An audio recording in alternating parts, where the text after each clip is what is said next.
Of the many stories that we hear in our lives, there are some that truly stay with us, even if at first we don't quite understand why. These are stories full of darkness and dread, of deeds so horrific that one wonders how the Muslim Ummah can possibly emerge from the shadow of such evil times.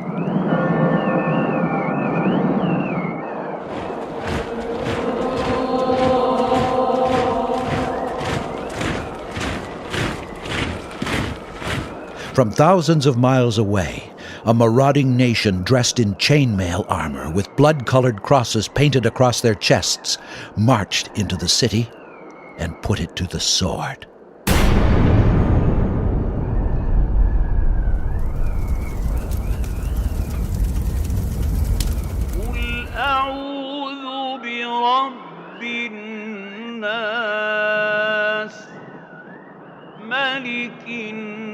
الناس إله الناس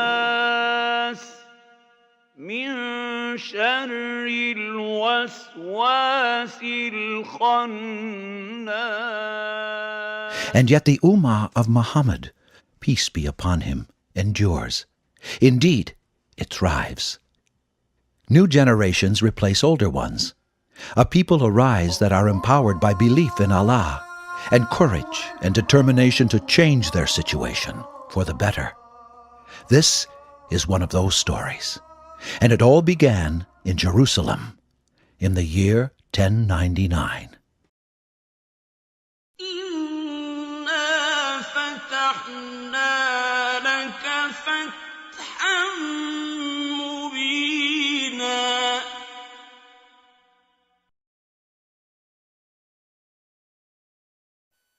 Chapter 1. Jerusalem Burns.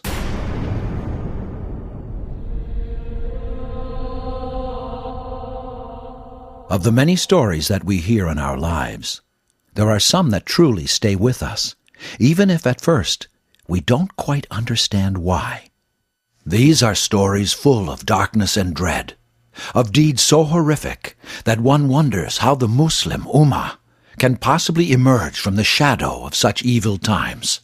And yet the Ummah of Muhammad, peace be upon him, endures. Indeed, it thrives. New generations replace older ones. A people arise that are empowered by belief in Allah and courage and determination to change their situation for the better. This is one of those stories, and it all began in Jerusalem in the year 1099. Allahu Akbar, Allah. 11th century Jerusalem was a thriving city of Islamic learning. Scholars from all over the world lived around such holy sites as the Al-Aqsa Mosque.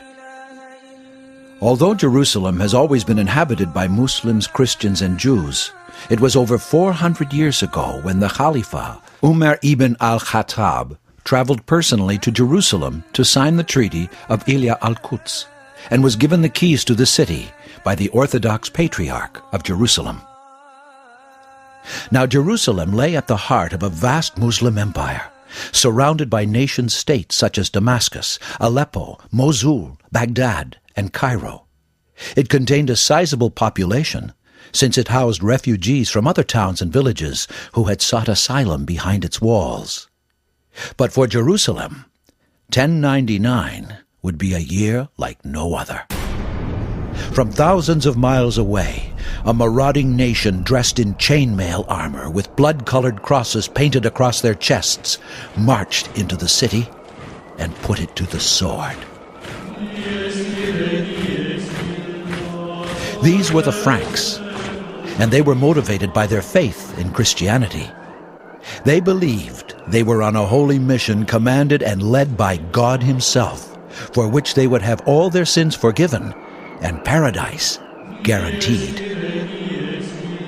This was an audacious mission indeed, for on the one hand, Crusader knights were pouring into the Muslim states of Spain, Calabria, Corsica, and Sicily. But to attack the Muslim Saracen in his own homeland, that had never been attempted before. The abbot Raymond of Aguilez wrote with glee, "When our men took the main defenses, we saw some astonishing things amongst the Saracens. Some were beheaded, and that's the least that could happen to them. Others were pierced through, and so threw themselves from the heights of the walls. Others, having suffered in length, were thrown into the flames. We could see in the roads, in the places of Jerusalem, bits and pieces of heads, hands, and feet. Everywhere we could only walk through cadavers. But all that was only little. There was so much blood in the old temple of Solomon that dead corpses swam in it. We could see hands floating, and arms that went to glue themselves to bodies that were not theirs. We could not distinguish which arm belonged to which body. The men who were doing the killing could hardly bear the smoke from the corpses." For 7 days, riot and carnage continued. John William Draper, a 19th-century historian, writes, "In the capture by the Crusaders, the brains of young children were dashed out against the walls. Infants were thrown over the battlements. Every woman that could be seized was violated. Men were roasted at fires. Some were ripped open to see if they had swallowed gold. The Jews were driven into their synagogue, and there burnt. A massacre of nearly 70,000 persons took place, and the Pope's legate was seen partaking in the triumph."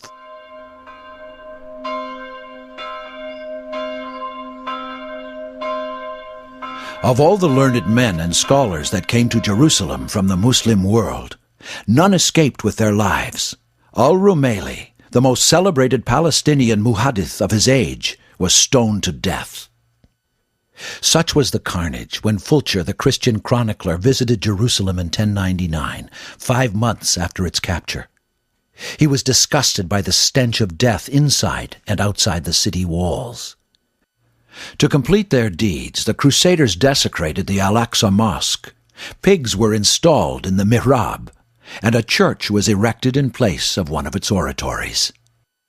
Unlike the conquering Muslims of the past, these holy warriors raped Jerusalem with a savage bloodlust. But the Muslim does not find satisfaction in blaming others for his own misfortune. Responsibility for the safety and security of the Muslim people lies solely with themselves. Instead, the Muslim must ask himself, how could an invading force march halfway across the world and into the heart of Muslim lands, while the armies of Damascus, Aleppo, Mosul, Baghdad, and Cairo were still standing? But the story of the Crusades must begin with the Crusaders themselves. The reason why the knights of the Frankish nation decided to leave their families and their homes to march thousands of miles to a land they had never seen, but only heard about in myth and legend. Chapter 2. Knights from a Dark Age. The year is 1095, 4 years prior to the massacre in Jerusalem. Western Europe is in its darkest age.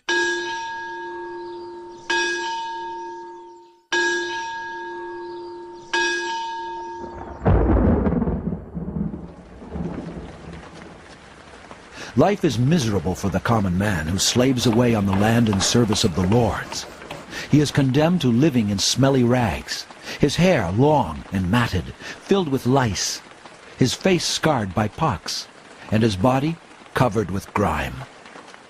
Home is a one-room hovel constructed of wood or sod with earthen floors, no windows, and a simple hole in the roof for smoke to pass. Food is moldy bread, and on occasion rancid pork from a garbage-eating pig that might roam the streets.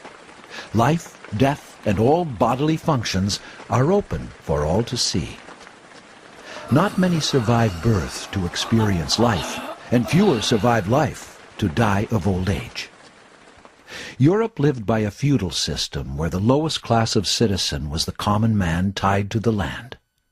Above the commoner were the barons or lords that owned the land, the source of all wealth.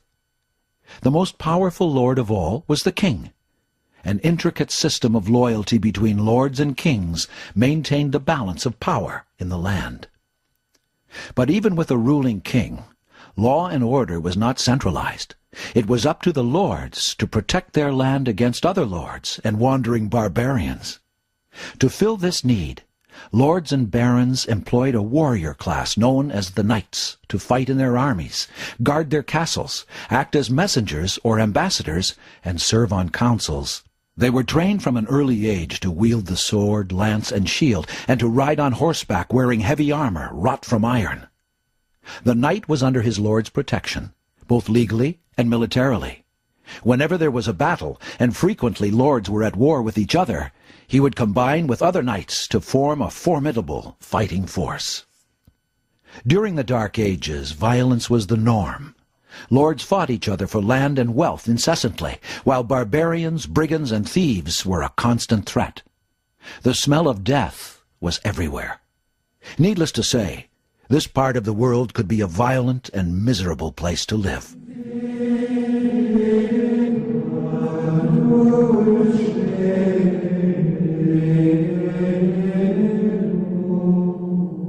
In medieval society, the people looked to the church for their own personal salvation. God and paradise could only be reached through the church's representatives. To be excommunicated from the church was considered the worst possible disaster for the individual, for it supposedly condemned them to hell on earth and in the hereafter. This made the institution of the church more powerful than any king, and also very rich. On top of the various taxes and fees it imposed on the people, it also offered indulgences. An indulgence was a partial or full exemption from some or all of the hard time awaiting Christians in the next life because they have sinned. Indulgences were offered by the church in exchange for donations, but also for other acts of service to the church. Towards the end of the 11th century, the church was in a state of crisis. The institution had split into two over the issue of marriage within the clergy. The gulf between the western half and the Orthodox eastern half was widening. Further, the right to appoint the Pope became an issue of contention between the church and the state. In fact, the situation was so grave that at one time there were 3 different popes. At the same time, the ongoing war between Muslims and Christians in Spain and North Africa had taken a turn for the better. News of a number of Christian victories was filtering in. The ruler of the Byzantine Empire and the protector of the Eastern Church sent a message seeking help after a series of defeats to the Muslim Seljuk Turks. An opportunity presented itself. Pope Urban decided that it was time to pursue the Muslim Saracens in their own homeland. He would demonize the Muslims with untruths, and he would call upon the Christians to rid the infidels from the Holy Lands. In Clermont, France, 1095, he addressed thousands of noblemen, knights, and commodores, calling upon them to take arms against the demonic Saracen foe.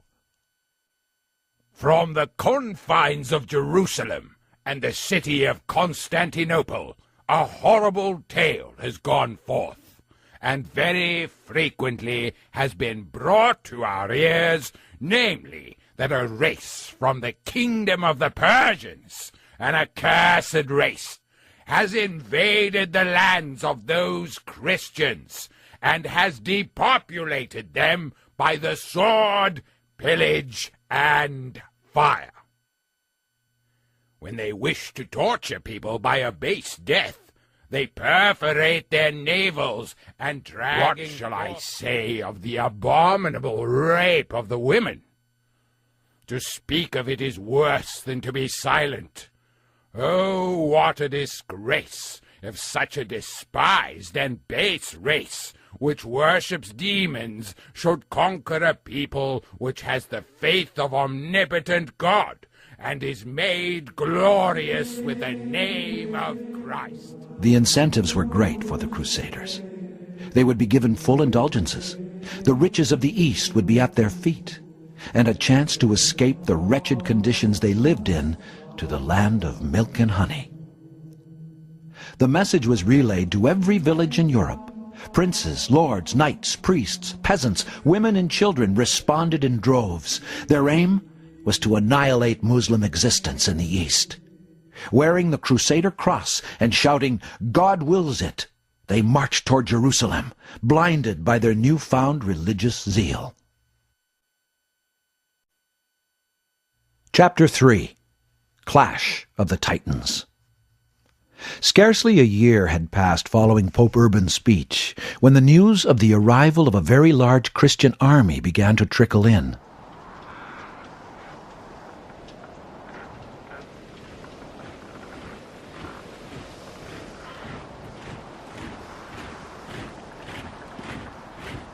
They were approaching from the Sea of Marmara, near modern-day Turkey, and were headed for the lands of a Turkish sultan named Kilij Arslan.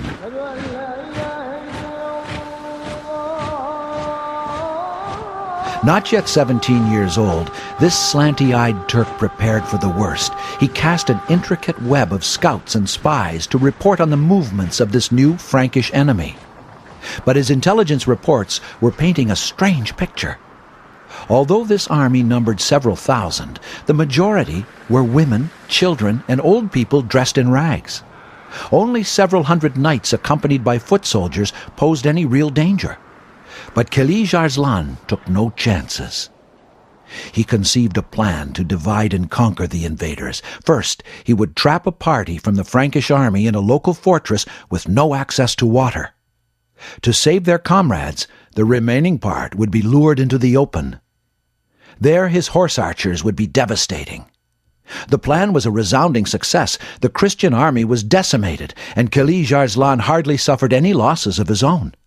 So intoxicated was the Turkish emir by his own success that when the Franks returned the following year in greater numbers, he refused to be distracted from fighting his traditional enemy, another Turkish emir named Danishmend. It wasn't until the Crusaders reached the capital city of his empire that the picture became horribly clear. The new force was not a band of tattered villagers, but thousands of heavily equipped knights, accompanied by Byzantine soldiers of the Greek emperor Alexius Komnenos. What was to be done now? After days of intense talks with his most trusted emirs, Kilij Arslan approached Danishmend. Unlike most of the other Turkish leaders who were illiterate, Danishmend was reputed to have been extremely knowledgeable and well-versed in the various branches of learning. Hence his title, Danishmend the Wise. It must have been tempting for Danishmend to leave his sworn enemy to face the Crusaders on his own, but in a move that was truly extraordinary for that time, he agreed to make a public declaration of jihad, calling all Turks to unite against the invasion army. Thus began the first crucial battle between the Muslims and the Crusaders. Having taken Nicaea, the Crusaders continued further south into the heart of the Turkish Empire. Kilij Arslan began to shadow the Crusader army. His scouts reported that they were heading toward the city of Dorylium. The Sultan knew this section of the road narrowed as it wove its way through a shallow valley. This was the perfect site for an ambush. The Muslims hid behind the hills, occupying the high ground with the sun behind them. Two key advantages that would leverage the battle in their favor. They were ready to pounce on their prey. The sun had barely risen from behind the hills when the order to attack was given. The tactics of the Turkish warriors were well practiced. After all, they had assured their military supremacy in the Orient for half a century. Their army was composed almost exclusively of lightweight horses mounted by expert archers. They would draw near the enemy, unleash a flood of deadly arrows, and then retreat briskly, giving way to a new row of attackers. A few successive waves usually sufficed to bring their prey to their death agony. Only then would they unsheathe their swords and pursue their enemy on foot. But there was something different about this battle. The young Sultan watched anxiously from his observation post as he noted that the tried-and-true Turkish methods lacked their usual effectiveness. Even though the Crusaders were slow and clumsy compared to his cavalry, they wore very heavy armor that covered their entire bodies, and sometimes those of their horses as well. This armor protected them from the hail of arrows that would have annihilated any other enemy. The knights stuck together, and on occasion They would charge into the midst of the Muslims with terrific momentum, and when they charged, none could stand in their way. After several hours of battle, the Turkish archers had inflicted many casualties, especially among the foot soldiers, but the bulk of the Frankish army remained intact. Should they engage in hand-to-hand combat? Kilij Arslan was unsure. That seemed risky. During the many skirmishes around the field of battle, the Turkish horsemen had difficulty holding their own against these virtual human fortresses. Should the phase of harassment be prolonged indefinitely? Now that the element of surprise had worn off, the initiative might shift to the other side. Some of the emirs were already counseling retreat when a cloud of dust appeared in the distance. A fresh Frankish army was approaching, as numerous as the first. The Turks had only been fighting the forward guard of a much larger army. Now the Sultan had no choice but to order a retreat. Before he could do so, a third Frankish army came into view behind the Turkish lines on a hill overlooking the tent of the general staff. Now Kilij Arslan succumbed to fear. He leapt onto his charger and headed for the mountains at full gallop, even abandoning the rich treasure he had brought to pay his troops. Danishmend was not far behind, along with most of the emirs. Taking advantage of their speed, many horsemen managed to get away without the victors being able to give chase, but most of the Muslim soldiers remained where they were, surrounded on all sides. As Ibn al-Qalanisi wrote, the Franj cut the Turkish army to pieces. They killed, pillaged, and took many prisoners who were sold into slavery. Kilij Arslan was both stunned and humiliated. He had underestimated the power of the Frankish knight, and even worse, the size of the enemy. It appeared as if Europe had emptied itself of all its fighters. But what was the purpose of this invasion? What was their ultimate destination? News of the Turkish debacle began to spread throughout Muslim lands. In the words of a Syrian chronicler, "When this event, so shameful for Islam, became known, there was real panic. Dread and anxiety welled to enormous proportions. Fear had struck the hearts of the Muslims, and it was well justified, for the Crusaders were about to unleash a horror beyond anything they could ever conceive, and the Muslim Ummah was not prepared to resist the intensity of their aggression." The Khalifa resided not too far in Baghdad, but he was no more than a symbolic figure. His power and authority did not extend much farther than the compounds of his palace, where he spent most of his ample time supervising feats of architecture and composing romantic poems. At the time, there were two main Muslim powers in conflict with each other, one Sunni, the other Shiite. The Sunni Seljuk Turks had served a crushing defeat on the Byzantine Christian Empire and had taken control of most of the Middle East. The Fatimids claimed to represent the majority of Shiites. They arose in North Africa and eventually conquered Egypt in 969, making Cairo their capital. The political ambition of this dynasty was to overthrow the more established Sunni Abbasid Khilafah and to unite the Shiites under their banner. At its peak, the dynasty ruled not only Jerusalem, but Mecca and Medina as well, only to be pushed back by the Seljuk Turks only a few years prior to the Christian invasion. Animosity between the Sunni Seljuks and the Shiite Fatimids was at its peak. However, although the vast Muslim heartland was divided into two rival sections, the majority of the Sunni-controlled Muslim nation was united under the rule of the Seljuk Sultan Nizam-ul-Mulk. For 30 years, the Muslims enjoyed relative stability until a shadowy cult of Shiites emerged from the mountains of northern Persia. They were known as the Assassins. The assassin cult was founded by Hassan ibn al-Sabah, a mystic who desired to destabilize the Sunni political scene, paving the way for the eventual domination of the Ismaili creed. The assassins targeted prominent Sunni leaders and scholars of Ahl Sunnah wal Jama'ah. They would frequently dress as beggars and wait by the wayside at the time of Jumu'ah in broad daylight. They would then approach the target, appearing lame and begging for alms. This would allow them to penetrate the heavy bodyguard that would sometimes surround the rulers.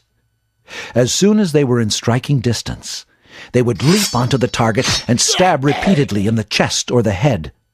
Their choice of tactic was deliberate: to punish and humiliate the victim, to show the heroic nature of the attacker, to cast fear into the hearts of the public, and to warn others that none was safe from their grasp. The assassins murdered Nizam-ul-Mulk, and after that, Malik Shah, the last Seljuk Sultan. They continued their campaign of assassinations, killing a number of prominent political leaders until the entire region erupted in chaos. The Sunni Muslim nation was transformed into a crazy quilt of independent states ruled by some bizarre personalities who seemed to have stepped out of the imagination of a popular storyteller. Ultimately, the sultans who ruled different cities in the empire would prefer to fight each other to expand their territory than worry about any external threat. In Syria, the brothers Ridwan and Dukak would be at each other's throats. In Baghdad, Muhammad and Barkyaruk would perpetually fight each other to take over their father Malik Shah's role. They were blind to the Christian hordes approaching from the west. Chapter 4. Antioch. The 21st of October, 1097, saw a massive dust cloud appear far off on the horizon. A deathly silence blanketed the city. The morning souks came to a standstill.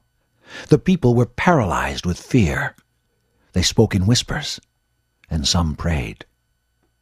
The Crusaders had arrived outside the gates of Antioch. A white-bearded Turkish emir by the name of Yakisian governed the predominantly Christian city of Antioch.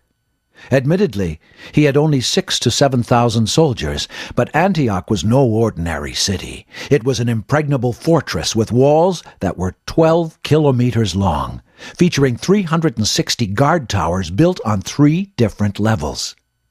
The walls themselves were solidly constructed on a frame of stone that scaled a mountain to the east, crowning its peak with an unassailable citadel. To the west lay a river bed running along the walls of Antioch, forming a natural obstacle not easily crossed. In the south, the fortifications overlooked a valley so steep that it seemed an extension of the city walls. It was almost impossible for the attackers to encircle the city, and the defenders would have little trouble communicating with the outside world and bringing in supplies. The city's food reserves were unusually abundant. Antioch featured not only buildings and gardens, but also wide stretches of cultivated land. The city could hold out for weeks, if not months, in the face of a siege. But no fortress could hold out indefinitely against a determined and sustained assault. Fortresses needed to be rescued eventually, and for that, Yakisian needed a plan. The defenders of Antioch would push the Crusaders away from the walls of Antioch, and an allied army would have to come from behind. The Christians would be caught in between, sandwiched, crushed. Yakisian was confident in the solidity and security of his fortifications and supplies, but all of his weapons of defense might prove useless if the Crusaders managed to find an accomplice willing to open a gate or give them access to a tower. This wasn't some paranoid fear conjured up in Yakisian's imagination. This scenario had happened at least once before. He decided to take the extraordinary step to temporarily expel Christian men from the fortress, whilst making good on his promise to look after their families in the meantime. Then he declared a jihad to rally the Muslims to defend Antioch from the Crusader army. Now all he needed was an ally. This would be the difficult part. He knew that he had been playing political games of deception and intrigue with these same leaders for about 10 years. They were certainly not in any hurry to help him. He sent his most trusted and able emissary to convince local leaders to rescue Antioch from its demise. Shams al-Dawla was a brilliant diplomat, a tactful negotiator, and a skillful warrior.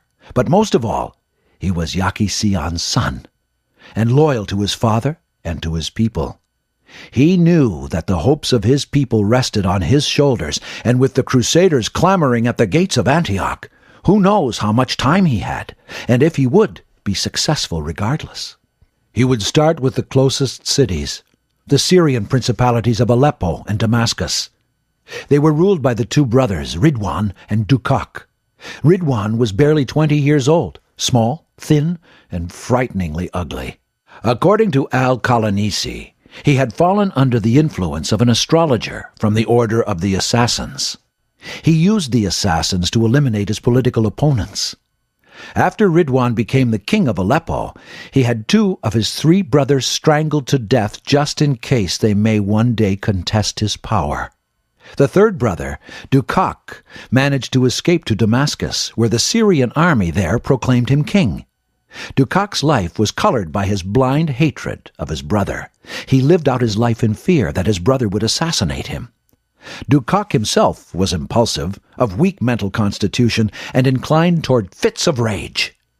Their mutual hatred was so intense that even a common danger that threatened their own existence would not induce reconciliation. But there is more to this story. 2 years ago, Ridwan was given Shams al-Dawlah's sister in marriage. And it was only then that Yagi Sian realized that Ridwan secretly desired his kingdom. Now he too lived in fear of the assassins. Ironically, it was this common obsessive fear of the assassins that brought Yagi Sian and Dukak closer. Dukak was hesitant. He insisted he did not fear the Franj, but that he was afraid that if he led his army to Antioch, Ridwan would strike him from behind. Shams al-Dawlah stalked the royal palace relentlessly, harassing Dukak and his advisers, resorting in turn to flattery and threats. Days turned to weeks, and weeks into months. In December, Dukak finally agreed to take his army north. Antioch was a week's march, and Shams al-Dawlah made sure he went along, just in case Dukak's feeble mind changed once again. The young king grew increasingly nervous as the army advanced. 2/3 of the way, they unexpectedly encountered a small party of equally surprised crusaders. Tactically, the army of Damascus was in far superior position. But Dukak declined to engage. The Franj, initially disoriented, managed to recover their poise and slip away. Dukak had seen enough. He ordered his army to turn around and go home over the desperate pleas of Shams al-Dawlah. Back in Antioch, the small army of defenders were proving more than a match for the Crusaders. This was no small achievement, for the number of famed Crusaders in this army could not easily be counted. Among them were names that had become the stuff of legend. Raymond of Toulouse, Bohemond of Taranto, Godfrey of Bouillon, Robert of Normandy, Hugh of Vermandois, and so the list goes on. In fact, Ibn al-Athir said, most of the Franj perished. Had they remained as numerous as they had been upon arrival, they would have occupied all the lands of Islam. Not only were their daring sorties beginning to exact a heavy toll on the Crusader armies, but they had created an effective network of spies amongst the Franks that was bringing back good news. The Franks were dying of starvation. In fact, hundreds had perished already. They had slaughtered most of their horses for food, and the relentless rain had sown misery and hopelessness. And then there was the constant trembling of the earth, typical of Antioch. It was terrifying the Franks. They thought the rumblings were a sign of God's anger, so they expelled the prostitutes and ceased gambling and drinking. Shams al-Dawlah was running out of options. Having failed with Dukak, losing months of valuable time, he reluctantly returned to Ridwan of Aleppo. He prepared himself to suffer the indignity of pleading to Ridwan in the name of Islam and ties of kinship to rescue Antioch from its fate. But in his heart, the young man knew that Ridwan would sooner cut off his own hand than extend it in support. But, as fate would have it, the Franj were pillaging and ravaging the outer lands of Aleppo, and Ridwan felt his own territory was being threatened. He agreed to send out an army. Shams al-Dawlah was triumphant.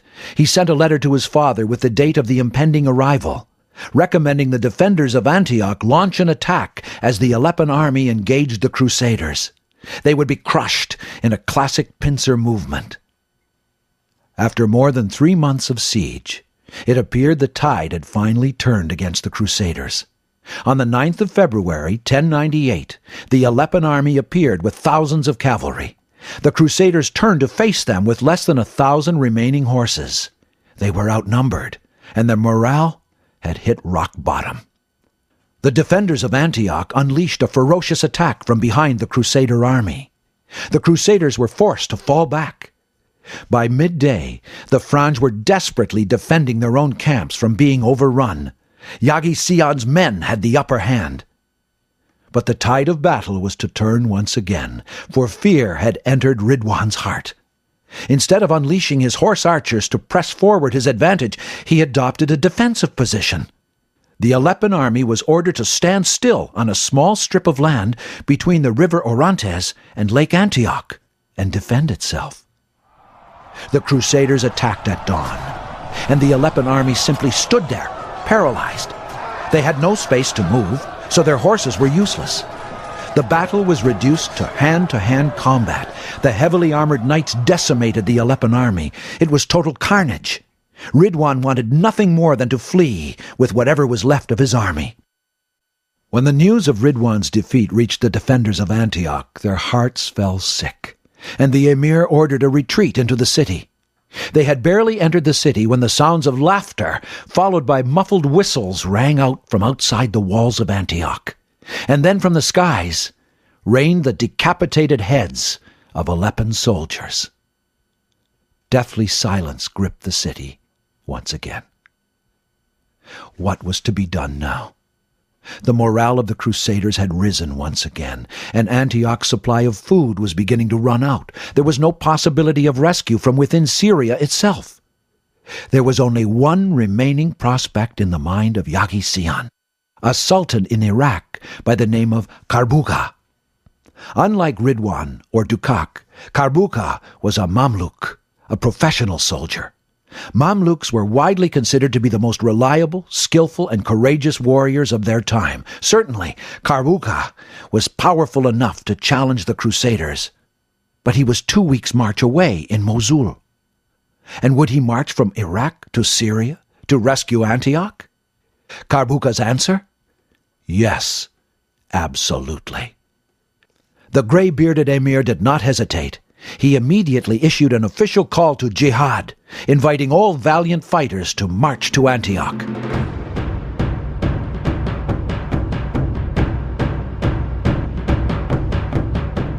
The great Muslim army was a dazzling sight as it marched out of Mosul, with countless lances glittering in the sun and black banners waving in a sea of white-robed cavalry. Despite the extreme heat, the pace was brisk. They would reach Antioch in less than 2 weeks, if they could keep it up. Ibn al-Athir writes, "The Franz were seized with fear when they heard that the army of Karbuka was on his way to Antioch, for they were vastly weakened, and their supplies were slender." The people of Antioch took heart. With the will of Allah, they would be rescued by this new army. Every day new rumors would circulate that the army of Karbuka had arrived. But these were just the desires of a people desperate for an end to their woes. But the patience of the people of Antioch was going to be tested once again. Karbuka had received alarming news just as he was leaving Mosul. A small army of Crusaders had taken the principality of Edessa just north of their path from Mosul to Antioch. He was concerned that the Franks would launch an attack from behind him as he reached Antioch. According to the original plan, the Mosuli army would sandwich the Crusaders with the help of the defenders of Antioch, but the tables could turn, and they might find themselves sandwiched between two Crusader armies instead. Shouldn't Edessa be dealt with first? Karbuka's emir strongly disagreed with him. They argued that the 3,000 Franks would not dare to attack the Mosuli army on an open battlefield, but given the chance, they could certainly hold out in a city for a long time. Besieging Edessa would waste valuable time and do little to dislodge the Franks. In the meantime, Antioch may be lost to the Crusaders. But Karbuka would not listen. He ordered the army to change direction and make for Edessa. The people of Antioch were suffering from mental anguish. Days were turning into weeks, and the Iraqi army was nowhere in sight. Yagi Sion was in total despair. And then the Crusader army assembled itself and headed northeast. There had to be only one explanation. The Mamluk army had arrived, and the Crusaders were setting out to meet them. Antioch breathed a sigh of relief. Night was falling, and the people of Antioch felt that their suffering had finally come to an end. By dawn, the city would be free once again. But that was not why the Crusaders had left at all. An evil conspiracy was at play, and at its heart was an Armenian by the name of Ferouz. Ferouz made armor for a living. He had long been close to Yagi Sion, but had recently been accused of black market trading. Yagi Sion had placed a heavy fine on him. Ferouz was outraged. He sought revenge. He contacted the Franj, and in return for promises of land and gold, he agreed to open a small window in one of the guard towers to allow them to enter the city. And so, the evil plot was hatched. The bulk of the Crusader army would move to the north so the defenders of Antioch would relax their guard. Ferouz would wait by the window at dawn to allow the Crusaders to enter unseen. Ibn al-Athir writes, "When agreement was reached between the Franj and this accursed maker of armor, they climbed to that small window, opened it, and hauled up many men by means of ropes. When more than 500 of them had ascended, they sounded the dawn trumpet, while the defenders were still exhausted from their long hours of wakefulness. Yagi Sion awoke and asked them what was happening. He was told that the sound of trumpets were coming from the citadel, which had surely been taken.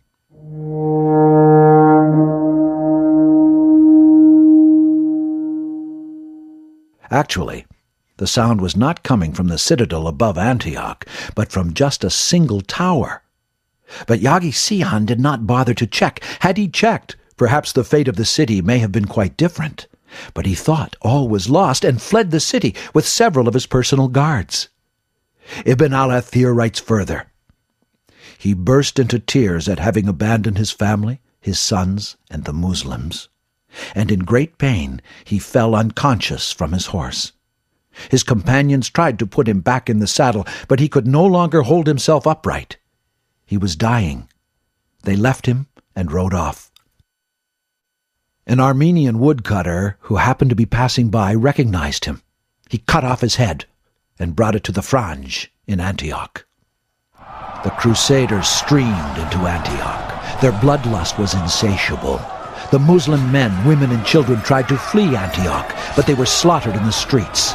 By midday, their blood-curdling screams had been replaced by the off-key singing of the drunken Christians.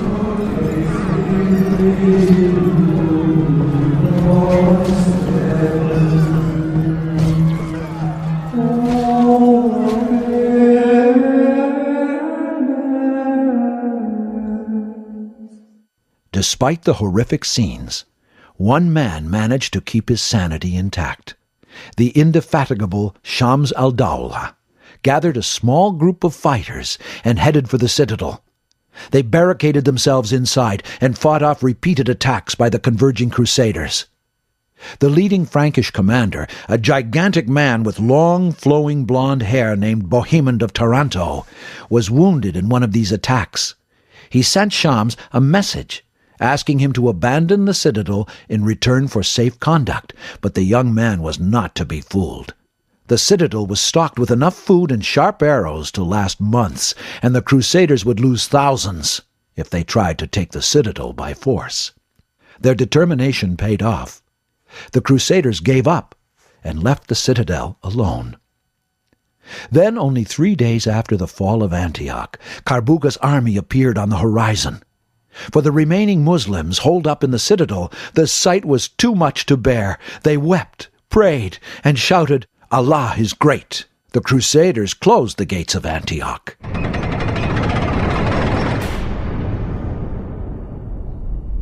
The besiegers had become besieged. Carbuga's army had swelled in numbers. As soon as he crossed into Syrian territory, Dukak and other princes joined with their forces. This Muslim army was truly massive.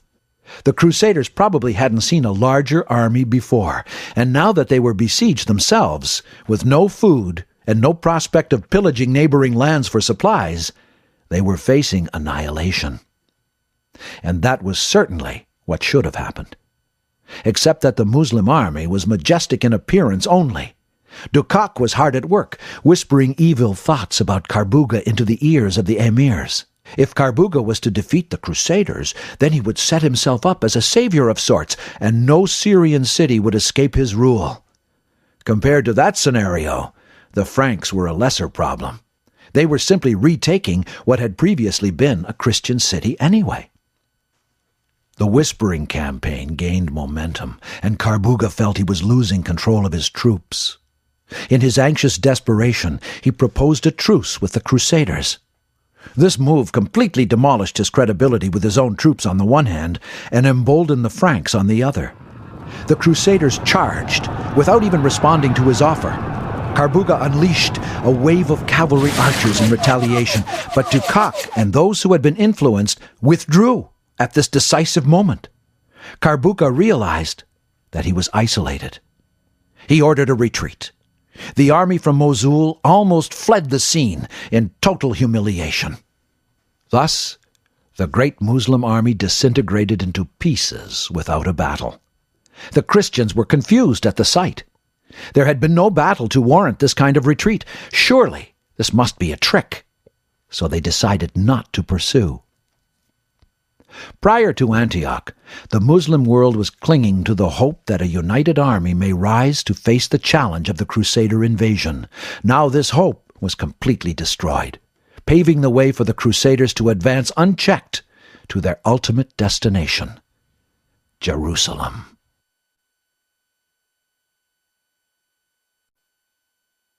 Chapter 5.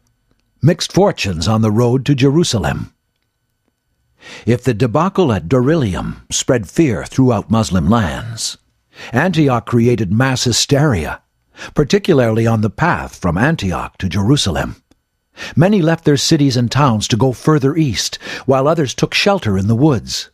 Some even sought refuge in abandoned castles and fortresses. The town of Ma'ara was 3 days' march southeast of Antioch. It was populated by simple farmers and had only an urban militia consisting of several hundred young men with no military experience. It wasn't long after the fall of Antioch that Ma'ara found itself surrounded by thousands of Crusaders. For 2 intense weeks, the urban militia battled courageously to keep the Christians at bay. They even went as far as to hurl beehives down onto the invaders. The Franks countered by building wooden turrets as high as the city walls. The defenders panicked. Some took it upon themselves to retreat from the outer walls and barricade themselves in tall buildings, thinking this made better sense. Others did the same. Soon, the outer perimeter was left completely unguarded. And yet, the Crusaders did not dare to enter the city. Some of the more prominent personalities contacted Bohemond, now known as the Master of Antioch. He promised to spare the lives of the people if they stopped fighting and withdrew from certain defensive positions. In their desperation, the Muslims of Ma'ara put their trust in Bohemond's word. They gathered in their houses and cellars, waiting all night in fear. The Crusaders arrived at dawn. What happened next cannot be captured in words.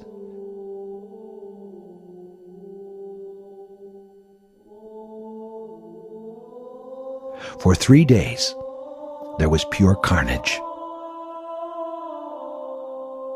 The Crusaders put the whole town to the sword, and then they cooked the flesh of the Muslim adults and children, and then devoured them.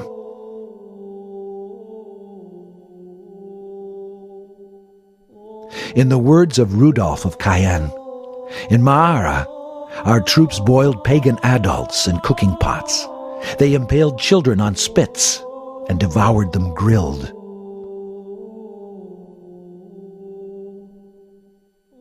These terrifying images were long preserved in poems and oral traditions. The image of the Crusader was more beast-like than human.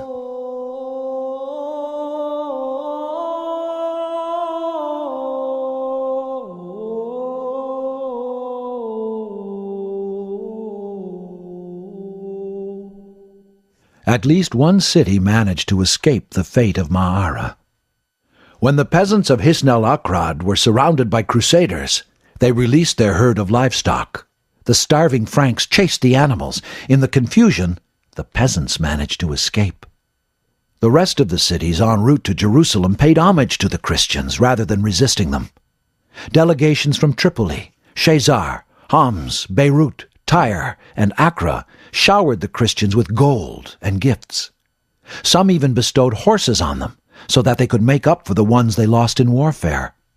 Such was the fragmented state of the Muslims that they all but laid the red carpet for the Franks on the way to Jerusalem.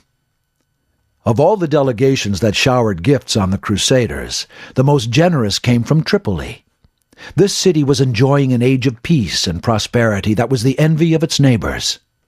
The pride of the city was the enormous Dar al-Ilm, or House of Knowledge, containing over 100,000 volumes, one of the largest collections of its time. The city was ringed with fields of olives, carobs, and sugar cane. Its ports were bustling with activity. The leader of Tripoli invited the Crusaders to come to Tripoli to hear his proposal for an alliance.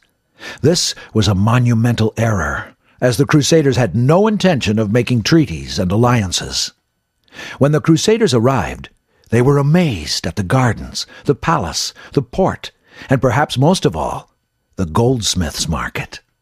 They responded to his proposal by laying siege to Arca, the second largest principality of Tripoli. The Qadi was stunned. The specter of Antioch and Ma'ara haunted his thoughts. He saw himself in the shoes of the hapless Yaqision, hurtling to a shameful death. Tripoli began to stockpile provisions in preparation for a long siege. There was no telling how long Arca would hold out. 1 month slipped by, then 2, and then 3. The Crusaders hadn't come yet.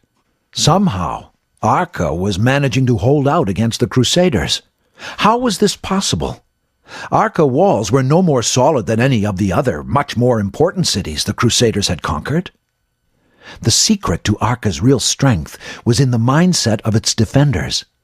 From the very first moment of the battle, the people of Arca were convinced that if even a single breach in the wall was opened, they would be slaughtered like their brethren in Antioch and Ma'ara. So they kept watch, day and night, repelling attempt after attempt, until the invaders simply became frustrated. In May of 1099, after almost 4 months of besieging Arca, the Crusaders slid away, hanging their heads in shame.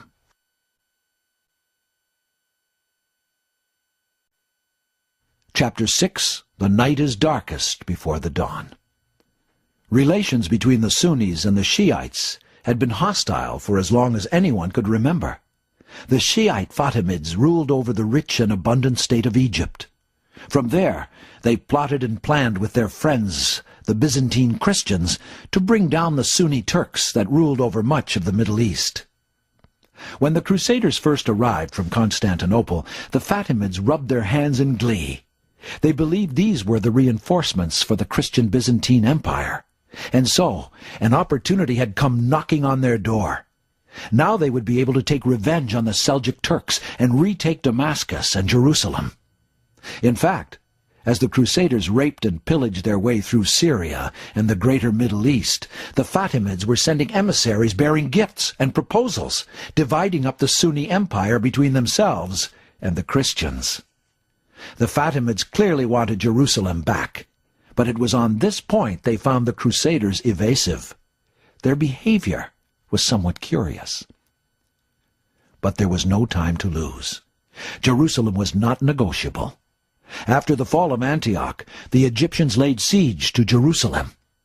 In a matter of a few months, they took over the city and installed their own garrison commanded by Iftikhar al-Dawla. And then came a stunning admission from the Byzantine emperor himself. The Crusaders were not under his control. In fact, more precisely, they were out of control. There was nothing he could do to influence them. It wasn't long before the Crusaders arrived at the outskirts of Jerusalem. The Shiite general had prepared for a long siege, but his resistance was short-lived. The Crusaders managed to penetrate Jerusalem through the Jewish quarter and had already begun to massacre its inhabitants. Before long, the Fatimids were surrounded. But just as all hope had been lost for the Shiite soldiers, the Crusaders sent a messenger promising safe passage out of Jerusalem if they surrendered.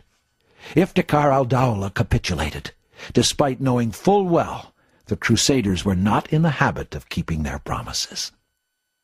As soon as the Fatimids left, the population of the city was massacred. The horrific atrocities they committed have already been recounted. After the fall of Jerusalem, the Christian Crusaders continued on the warpath to claim as much territory as possible from the fragmented Muslim nation. The Muslim princes were much more interested in maintaining control over their own principalities, and some even rejoiced at watching their rival Muslim leaders fall at the hands of the Franks. Within a few years, the Crusaders managed to capture many coastal cities. In most cases, the people of these cities and towns were brutally put to the sword. The cities of Haifa, Jaffa, Accra, Beirut, Saida, and Tripoli were lost. However, the Crusaders suffered some serious setbacks as well.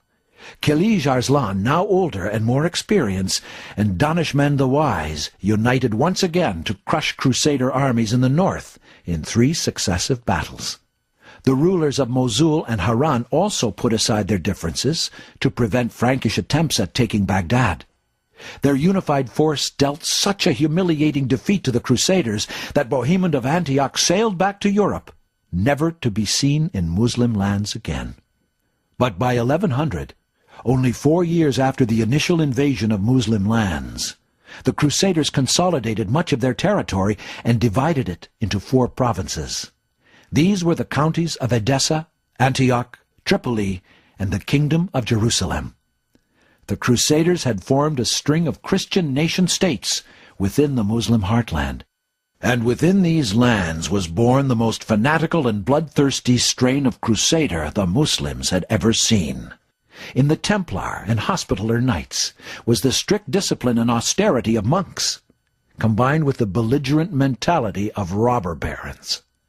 Their terrifying mixture of religious fanaticism and brutality singled them out for disdain by even the most diplomatic and tolerant Muslim leader.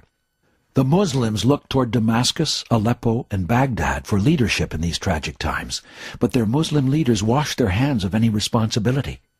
They were living in their own worlds, detached and afraid to defend even their own territories, let alone launch a counteroffensive. Ridwan of Aleppo agreed to pay large sums of gold as a tribute to the Franks of Antioch. So belittled was he that he placed a large cross on the main mosque of Aleppo to please his Frankish lords. The princes had been orchestrating conspiracies against each other for so long that none of them could trust each other. Each felt that it was a lesser evil to lose land to the Franks than to their rival Muslim princes.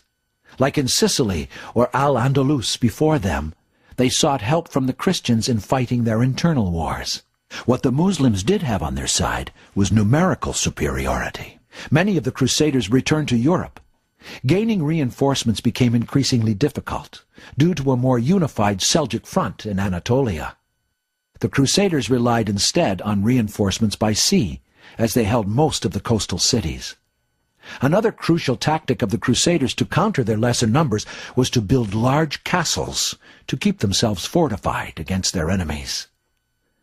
Although the leaders were unwilling to act, the general Muslim Ummah and some of its learned men showed more urgency.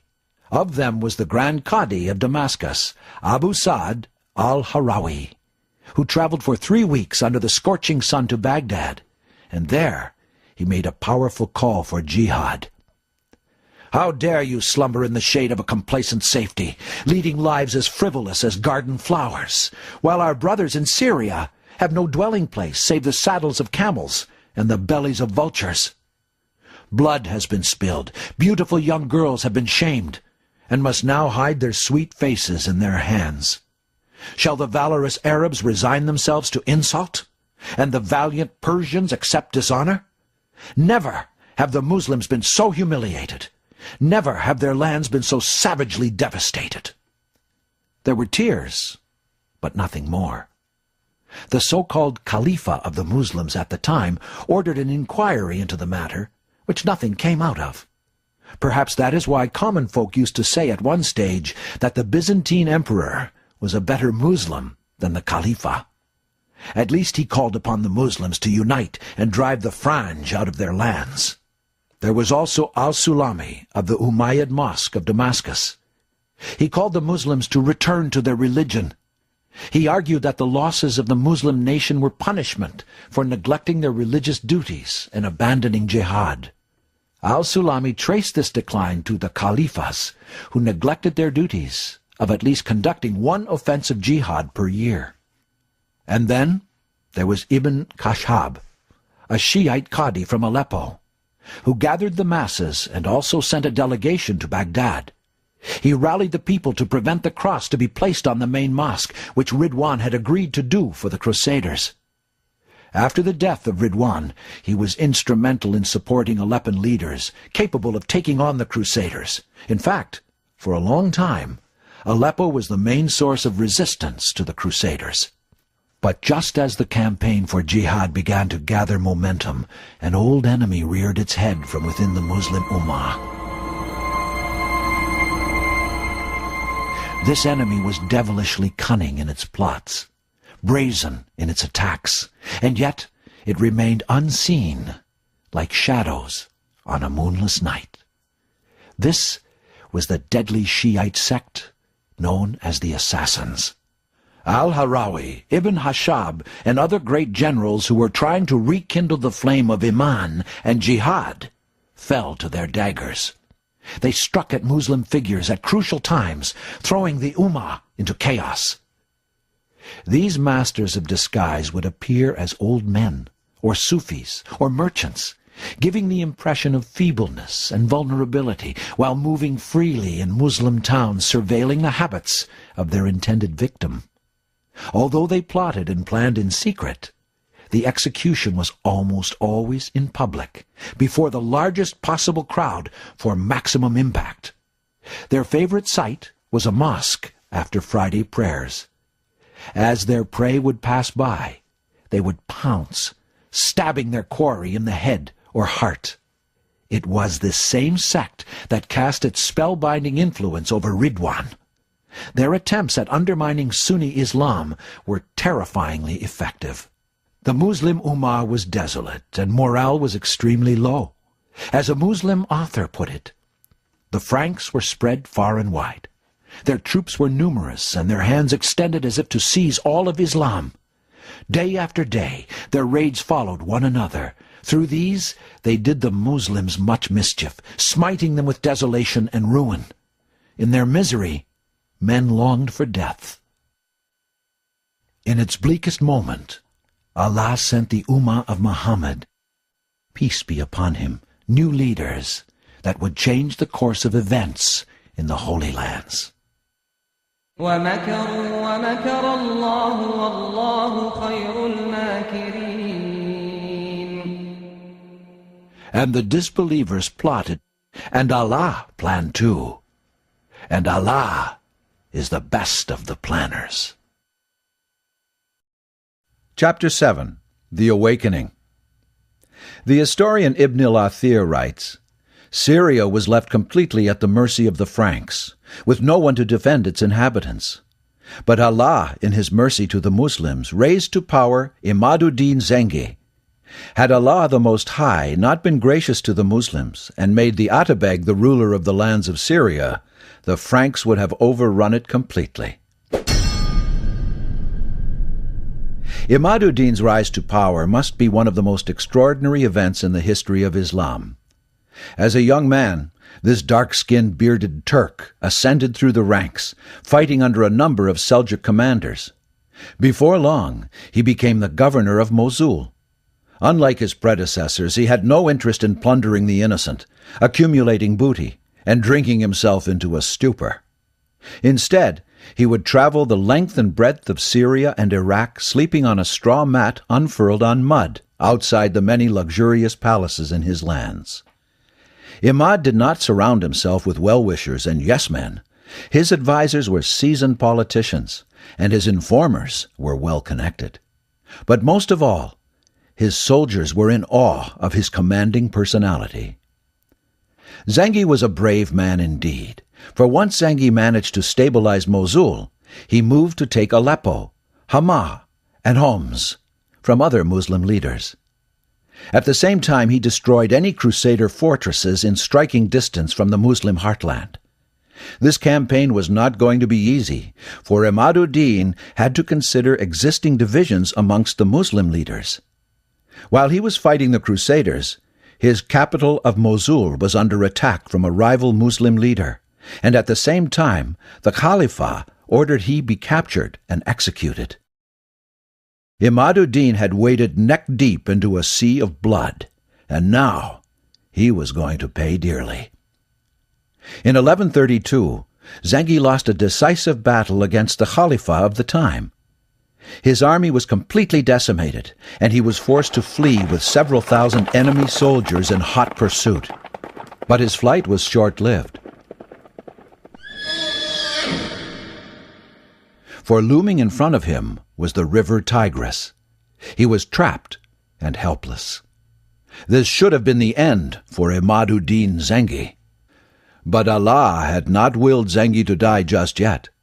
On the other side of the river Tigris was a castle, and standing on the battlements of the castle, observing the flight of Salahudeen, was the Kurdish governor, Najmuddin Ayyub, the father of the yet unborn Salahudeen. Najmuddin could have won the favor of the Khalifa by taking no action, but instead he sent a boat that ferried Salahudeen to safety. Allah had chosen this moment to forge a bond between the family of Zengi and the family of Ayyub. Together these two families would forge a united Islamic front against the Crusaders. Zengi continued his campaign, which culminated in the conquest of the Crusader state of Edessa, a large principality that extended like a dagger into the heart of the Muslim lands. The Sunni Muslim world erupted in joy, but Europe was rocked to the core. Cries for a second crusade rang out in every corner of Frankish lands, and preparations for another invasion began. But the taking of Edessa was to be Salahudeen's last act. 2 years after the fall of Edessa, in the midst of another campaign, Zengi was murdered where he lay in his sleep. Inna lillahi wa inna ilayhi raji'un. He was 60 years old. Ibn al-Athir writes that many learned and pious Muslims saw Zengi in their dreams after his death. "How has Allah treated you?" they asked. "Allah has forgiven me because I conquered Edessa." The death of Salahudeen Zengi left the Muslim Ummah leaderless once again. A power vacuum had emerged, and the threat of infighting was imminent. One man, however, remained composed amongst the confusion. He stepped forward to the body of Zengi, removed his signet ring, a sign of power, and slipped it onto his own hand. This was Salahudeen's son, Nuruddin. It was now time for the son to fill the shoes of his father. Nuruddin's resolve was challenged immediately. The Frankish knights of Antioch had retaken Edessa under the leadership of Jocelyn de Courtenay, during the confusion following Zengi's death. Nuruddin acted swiftly, riding like the wind by night and day, abandoning exhausted horses along the way. He arrived at Edessa before Jocelyn could prepare his defenses. The Franks abandoned the city, fleeing under the cover of night. His knights tried to follow, but they were trapped and put to the sword by Nuruddin's cavalry. The speed with which the insurrection was crushed brought much-needed honor and prestige to Nuruddin. The Muslim world now looked once again to the Zengi family for leadership. They desperately needed it. The Second Crusade had just begun.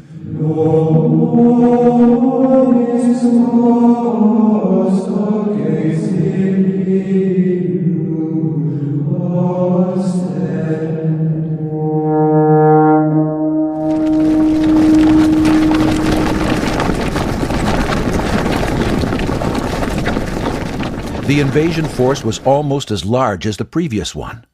French and German kings and a legion of barons, bishops, and their knights had been assembled.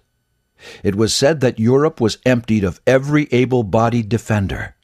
Ibn Qalanisi claims they numbered 1 million strong, and they carried with them the riches and treasures of the West. In their eagerness to attack the Muslims, the French and German kings threw caution to the wind and raced ahead of each other. In their pride and arrogance, they shunned collective security and took their own separate paths through the Muslim heartland. The Germans found themselves at Dorylium, facing none other than the son of Kilij Arslan, Masud. This time, the Turkish Sultan took his revenge. Only 1/10 of Conrad's army made it out alive. The French were trapped in a pass between snow-covered mountains. The Turkish army appeared from above them, firing arrows and then heavy stones and tree trunks. Then they descended on the Crusaders. The French-led army was massacred. By the time they reached the Middle East, the number of Crusaders had dwindled dramatically, but the core contingent of knights remained intact. In July 1148, they laid siege to Damascus. It was an intense conflict. The battle raged all day, only to cease at nightfall. The people of Damascus displayed terrific courage and motivation towards protecting their city because of its religious significance. Ibn al-Athir reports of a scholar of Moroccan origin, al-Findalawi. He was seen walking ahead along with the infantry when the leader of Damascus informed him that he was excused from battle due to his age. He replied, "I have sold myself, and Allah has bought me." And then he recited the words of the Almighty. Allah has bought the persons and the property of the faithful, and will grant them paradise in return. Al-Findalawi marched forwards and fought the Franks until he fell to their blows. Against such resolve, and the news of reinforcements arising from other Muslim lands, the Crusaders lost their resolve and their unity crumbled. The Second Crusade fell apart in only 4 days. Although the Damascenes had held out against Nur-ud-Din's father, Imad-ud-Din Zengi, they saw in the son a different character. They recognized his superior piety and sense of justice. The Damascenes opened their hearts and their gates to the son of Zengi. In return, Nur-ud-Din brought in large piles of food to be distributed and abolished suffocating taxes. There was truly something extraordinary about Nur-ud-Din Zengi. It wasn't just that he was a great warrior and competent archer, or that he was at least twice as strong as any of his men, and so quick on his feet that he could dodge the cut and thrust of any swordsman. Rather, Nur-ud-Din displayed a range of qualities rarely to be found in one man. His belief in Allah was so intense that he would march in front of his fellow warriors, praying for martyrdom, and invoking Allah to resurrect him from the stomach of beasts. Unlike previous sultans, Nur-ud-Din devoted his every waking moment to Allah. He was to be found either discussing the religion and affairs of the people in the company of the most eminent scholars, or waging jihad in the company of the mujahideen. On the one hand, he was merciful and generous to the people, but upon himself and his companions, he inflicted an acute level of discipline. Those who lived with him said that, at home, Nur-ud-Din spent his time reading parchments which the officials sent him, or reading or answering letters. He used to pray for a long time and read parts of the Quran by day. When night came, he would pray the night prayer and then sleep for a while. Then he would get up in the middle of the night and pray until it was time for the early morning prayer. He would first go to the mosque and then head for the markets to know the affairs of the Ummah. He would call honest people from every corner of the Muslim lands to ask about those who were genuinely in need. To these people he would distribute thousands of dinars every few months, and yet he survived on meager portions himself. It is recorded that Nur-ud-Din's wife once complained that she did not have enough money adequately to provide for his needs. He replied, "I have nothing else. With all the money that I command, I am but a treasurer for the Muslims, and I have no intention of betraying them or casting myself into the fires of hell on your account." Nur-ud-Din's vision was simple: to unify the Muslims under the Sunni banner and drive the Crusaders out of their lands. And Allah granted Nur-ud-Din victory after victory. And yet Nur-ud-Din did not succumb to arrogance and pride, for he knew that it was only Allah that brought him victory. It is reported that the treasurers of the state complained that there was little money left for the campaigns of jihad. They suggested that some of the very generous grants given to the poor, the orphans, and the widows be diverted for the sake of Allah. But Nur-ud-Din retorted, "No, by Allah! I beseech Allah's victory through those people. Your Lord provides you with the means of subsistence and grants you his victory due to the weak among you. So how can I deprive them of their grants while they fight for me with their arrows that never miss, and grant their shares to people who fight for me and their arrows might hit or miss?" Despite his martial abilities and the size of his armies and their numerous champions that fought under his command, it was Nur-ud-Din's special relationship with Allah that struck fear in the hearts of his enemies. In 1170, a Frankish occupation force settled in the Egyptian port of Damietta. The Muslim citizens of Damietta were besieged by the presence of the Franks. Nur-ud-Din was very much affected by the state of the Muslims at Damietta. At that time, a reader recited a saying of the Prophet Muhammad, peace be upon him. Those around Nur-ud-Din realized that he did not smile upon hearing the tradition. They asked him about it, and he replied, "I feel ashamed in front of the Almighty to see me smile when the Franks are besieging the Muslims of Damietta." In the near future, a sheikh close to Nur-ud-Din had a dream where he saw the Prophet, peace be upon him. The Prophet, peace be upon him, said, "Tell Nur-ud-Din that the Franks have departed from Damietta tonight." The Imam said, "O Messenger of Allah, Nur-ud-Din may not believe me if I inform him of that. So tell me a sign that he knows." The Prophet, peace be upon him, said, "Tell him about his prostration on the hill of Harim, and his saying, 'O Allah, grant victory to your religion, not to me. Who is that dog Mahmud to be honored with your victory?'" The Imam got up and went to the mosque, where Nur-ud-Din was in the habit of praying 5 times a day. When he stopped him, Nur-ud-Din asked what the matter was. The Imam told him about the dream and the sign of the Prophet, peace be upon him. However, he did not mention the word dog. Yet Nur-ud-Din insisted that all the details of the sign are relayed. After hearing the precise dua, Nur-ud-Din wept and believed in the dream. Not long thereafter, news came that the Franks were leaving Damietta. And thus the Franks used to say, "Nur-ud-Din is close to Allah. He used to pray at night and raise his hands invoking Allah. Thus Allah answers him and gives him whatever he asks." Regarding Nur-ud-Din, Ibn al-Athir comments, "I have read the biographies of past kings. Other than the first caliphs, I have found no other man as virtuous and as just as Nur-ud-Din." It was Nur-ud-Din who turned the Muslim armies into a force capable of crushing the Franks.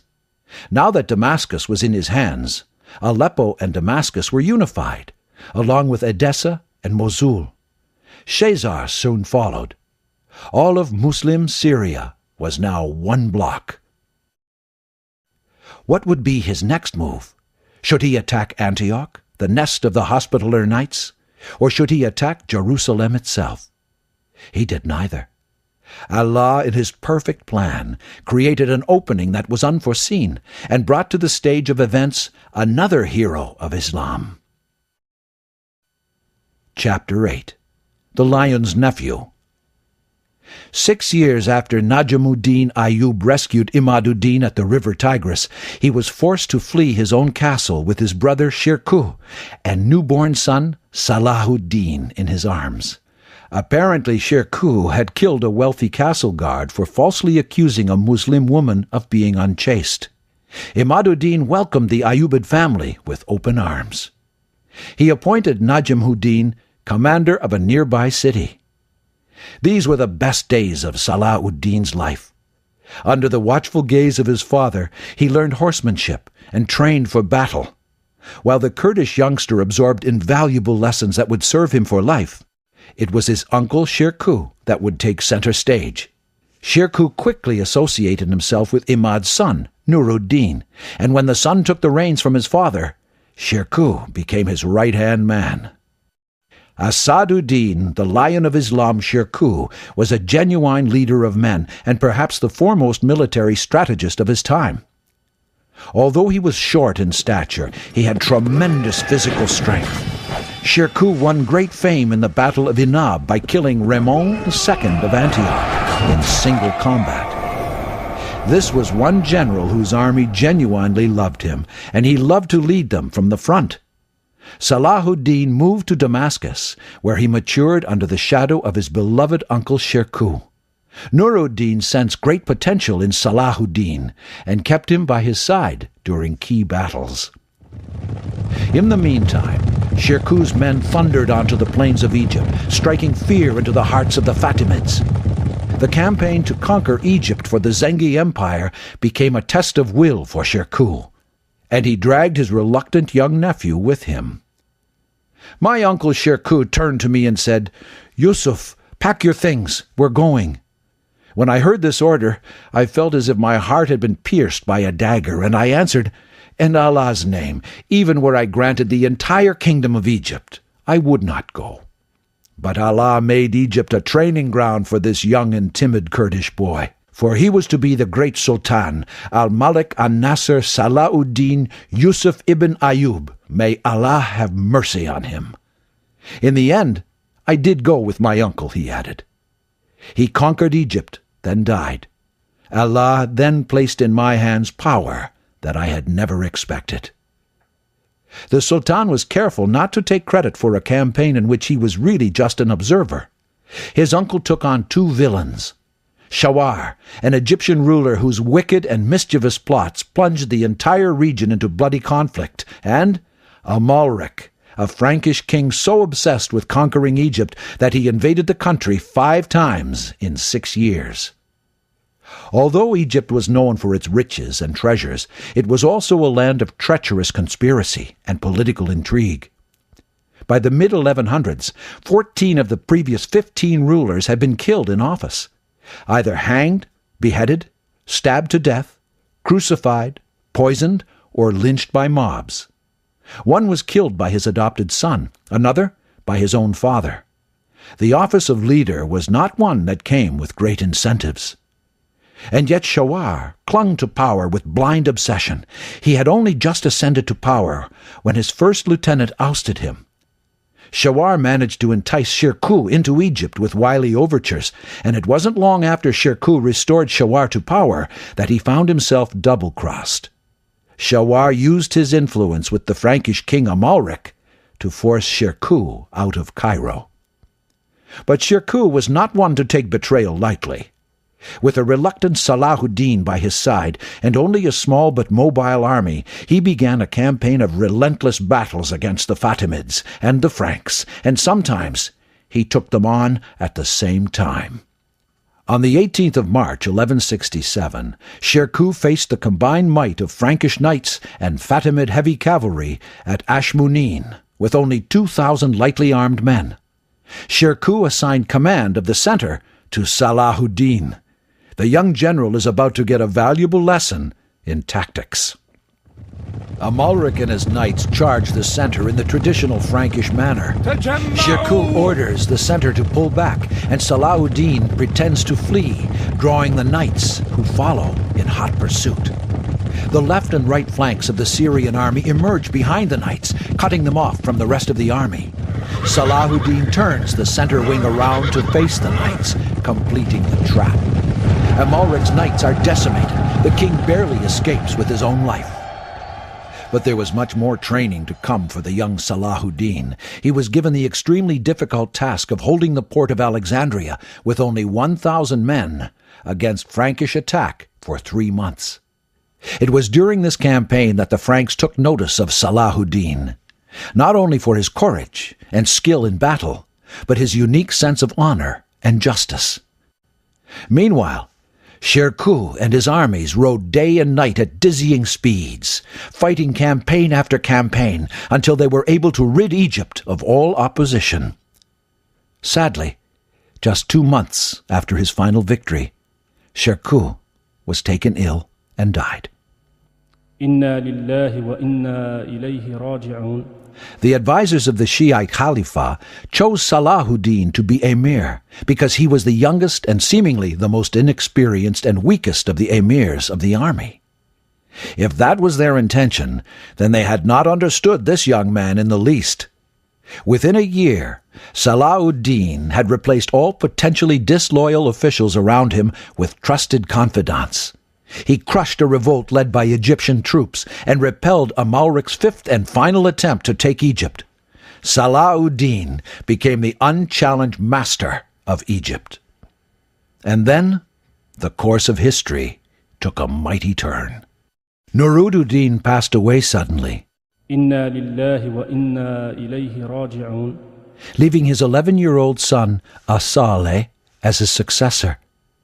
The Frankish king Amalric followed suit, bequeathing his kingdom to Baldwin, his 13-year-old son, afflicted with the terrible disease of leprosy. Perhaps the most serious challenge to Salahudeen's dominance would have come from Manuel the emperor, and leader of the powerful Byzantine army. But the Byzantines were crushed by Arslan II, the grandson of Kilij Arslan. Manuel died soon after, and he took with him his dreams of conquering all of Syria and Egypt.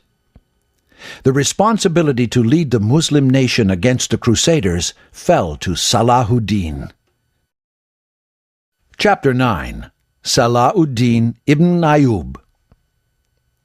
Although the Sultan Salahudeen ibn Ayyub was short, small, and frail, his often melancholy face would light up with a comforting smile that would bring peace and ease to those around him.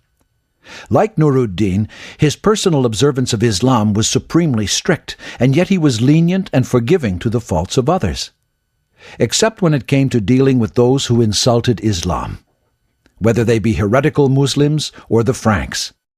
In this, he was more merciless than his predecessor. The Sultan kept around him those who were learned in the religion, of sound mind and character, and imparted wisdom in the most critical moments. The most well-known of them was Bahauddin ibn Shaddad. Ibn Shaddad memorized the Quran under the eminent Hafiz Abu Bakr Yahya ibn Sadun of the Spanish city of Cordova.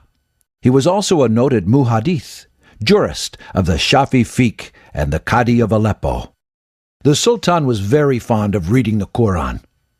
When he passed the night in his tent, he used to charge the Mamluk on guard to read him 2, 3, or 4 sections of the Quran. Upon hearing the Quran, his heart would melt, and tears would flow down his cheeks. He was also devoted to reading and studying hadith, and was especially interested in studying the chain of narrators. If one of the scholars of Islam visited the court, he received him personally. He would command all those who were present to be seated, including his sons, as well as the Mamluks on duty, to listen to the traditions recited as a sign of respect. If any of the scholars of hadith were such characters as do not frequent the gates of the sultans, or were unwilling to present themselves in such places, Salahudeen would go himself to seek them out and listen to them. When he was at Alexandria, he often visited Hafiz al-Isfahani and learned from him a great number of hadith. Twice a week the Sultan would sit in public, surrounded by jurists, qadis, and men learned in the law to administer justice. Everyone who had a grievance, regardless of age, status, or wealth, was admitted. He never sent away those who came to complain or demand redress. Rather, he would receive with his own hand their petitions, listen to them carefully, and write on each one the terms that Allah suggested to him. The Sultan's mercy extended to all, both the Muslims and the Franks. Christian chroniclers devoted numerous passages to the admiration of Salahudeen and his justice. They openly lament the absence of an equal character among the Christians. In fact, The Franks had such difficulty reconciling their love for Salahudeen with their traditional hatred for the enemy that they made up stories about his true origins. According to Crusader legend, Salahudeen was the grandson of a beautiful French princess forced to marry a valiant Turk, whom the Franks named Malakin. Chapter 10. Renaud of Châtillon and the Templar Knights. The death of the Christian king Amalric and the succession of the impotent Baldwin the Leper brought about a power struggle between two Christian factions. One faction was led by Raymond of Tiberias, who desired peaceful coexistence with the Muslims. Raymond was a very dark-skinned, hawk-nosed knight that spoke Arabic fluently and had acquired reading and writing skills during years of captivity under the Muslims. Raymond could easily have passed for a Syrian emir, except for his large stature that betrayed his Western origins. The other faction was led by Renaud of Châtillon, another knight that had migrated from France during the Second Crusade. Historians describe Renaud as fanatical and greedy, with an insatiable appetite for conspiracy and bloodlust. He aroused more hatred between Muslims and Christians single-handedly than decades of war and killing. Renaud had led the right-wing Christians that had recently migrated from the West. Most of these men had not been tempered by years of living side by side with Muslims, so they perceived the politics of the situation in simple terms, black and white. The Muslims were the enemy, and they had to be exterminated. There was no other acceptable aim or outcome. Renaud enjoyed considerable influence thanks to the support of the Templars, as well as newly arriving knights. But his influence was counterbalanced by Raymond's imposing presence, the respect he commanded due to his wisdom, courage, and experience. The relationship of trust between Raymond and Baldwin the Leper King maintained stability in the region for a short while.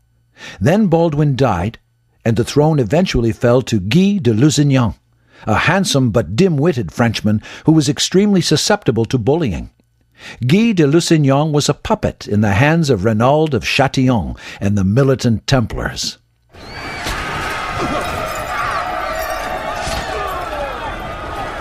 Renaud took advantage of the circumstances and began a campaign of pillage and rape, targeting Muslim merchants and pilgrims alike. Despite a truce allowing the free circulation of goods, Renaud would swoop down on caravans unprovoked, massacring its people and confiscating all of its merchandise. At first, Salahudeen complained to Guy, but he ignored his protestations and did nothing. Renaud grew bolder yet. He declared his intention to raid the holy cities of Mecca and Medina and kidnap the body of the Prophet Muhammad, peace be upon him.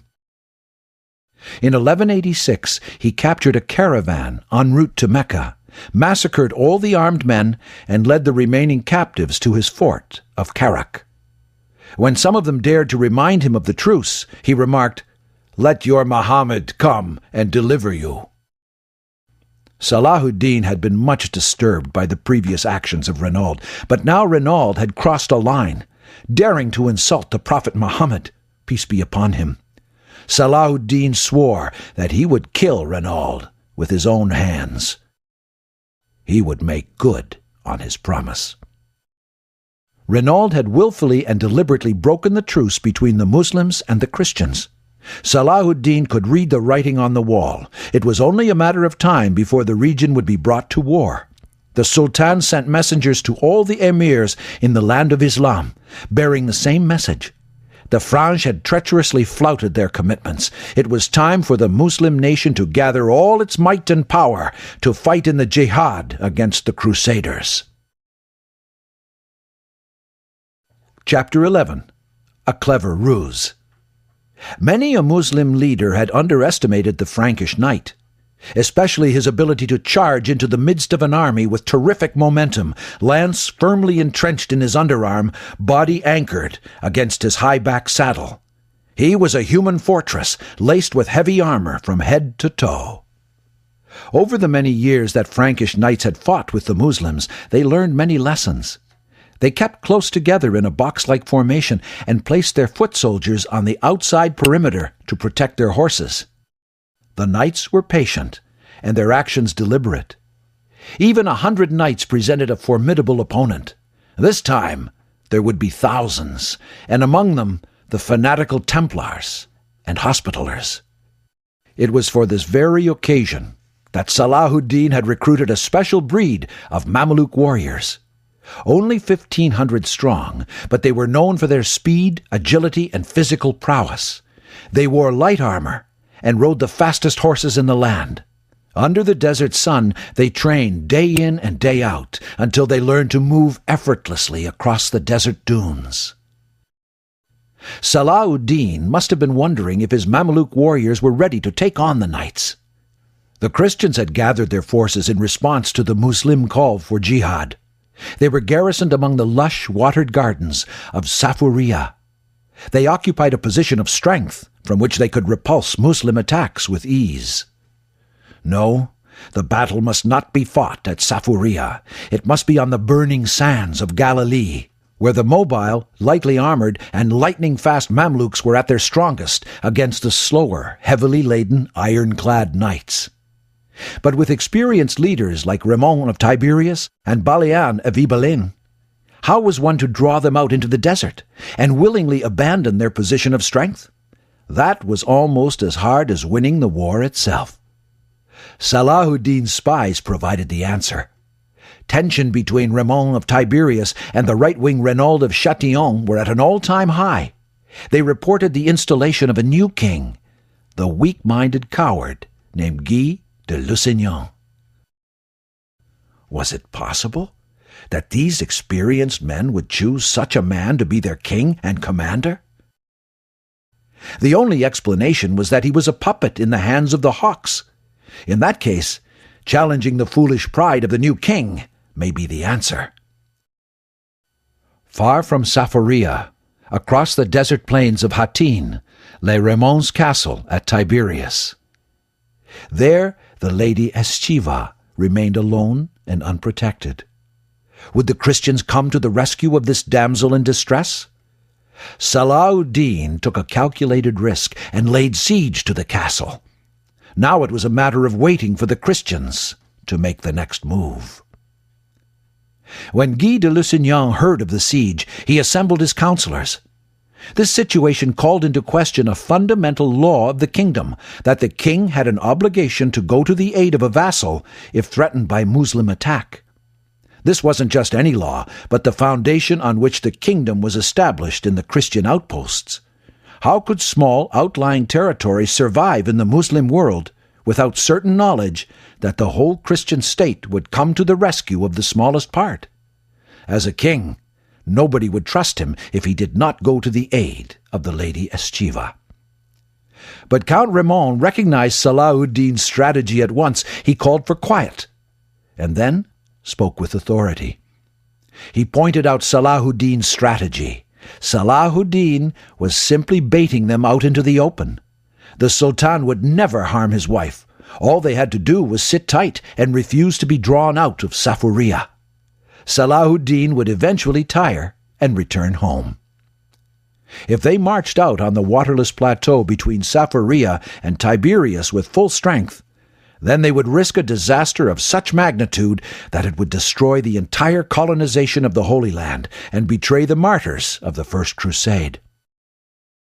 For a while, common sense and Ramon's eloquent words hung in the air, but the hawks used their guile to twist and confuse the minds of the people. They accused Ramon of being a Muslim and an ally of Salahudeen in secret.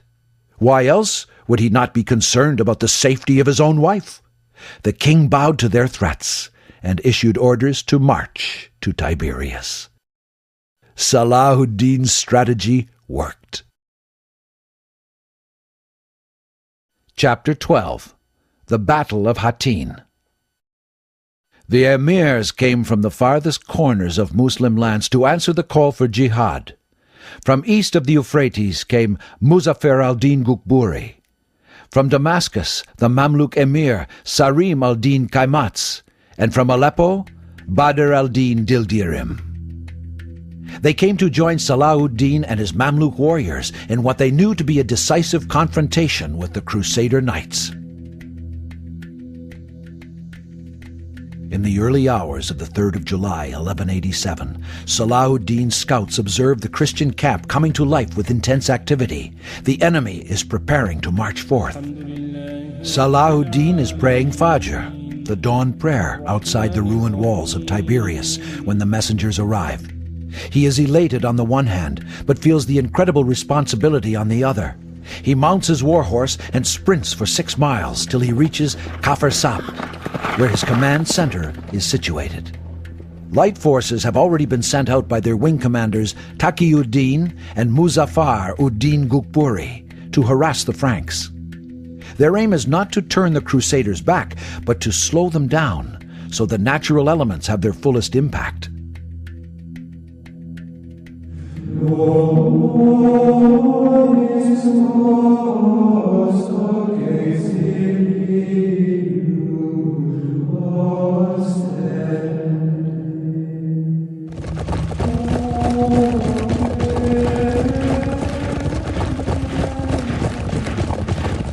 The Christian army is the largest assembled in the history of Jerusalem.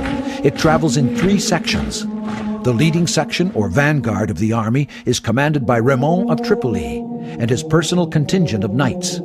The center is occupied by King Guy de Lusignan, along with the bishops of Acre and Lida holding the true cross.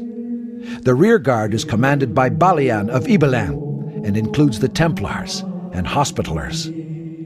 As expected, the knights are traveling in a big block, with the infantry forming a perimeter around them to guard the horses from direct attack. The pace of this massive army is being constrained by the infantry. This works in favor of the Muslims.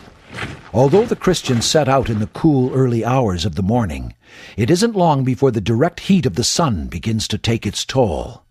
The Eastern Knights have learned to cover their armor with loose-colored garments like the Muslims, but some of the Westerners haven't yet adapted to the conditions and begin to suffer considerably. Now is the time to strike. The Mamluk cavalry flood down the slopes and across the plains towards the Christian columns. They dart in and out, firing their arrows at the war horses, unseating the heavy knights onto the scorching desert sand, then withdrawing, melting out of sight. Salahudeen, almost imperceptibly, begins to feed more and more of his legions of Mamluks into the front line. The Christians behold an awesome sight. Wave after wave of Muslim warriors stream down the slopes, sprinting towards them.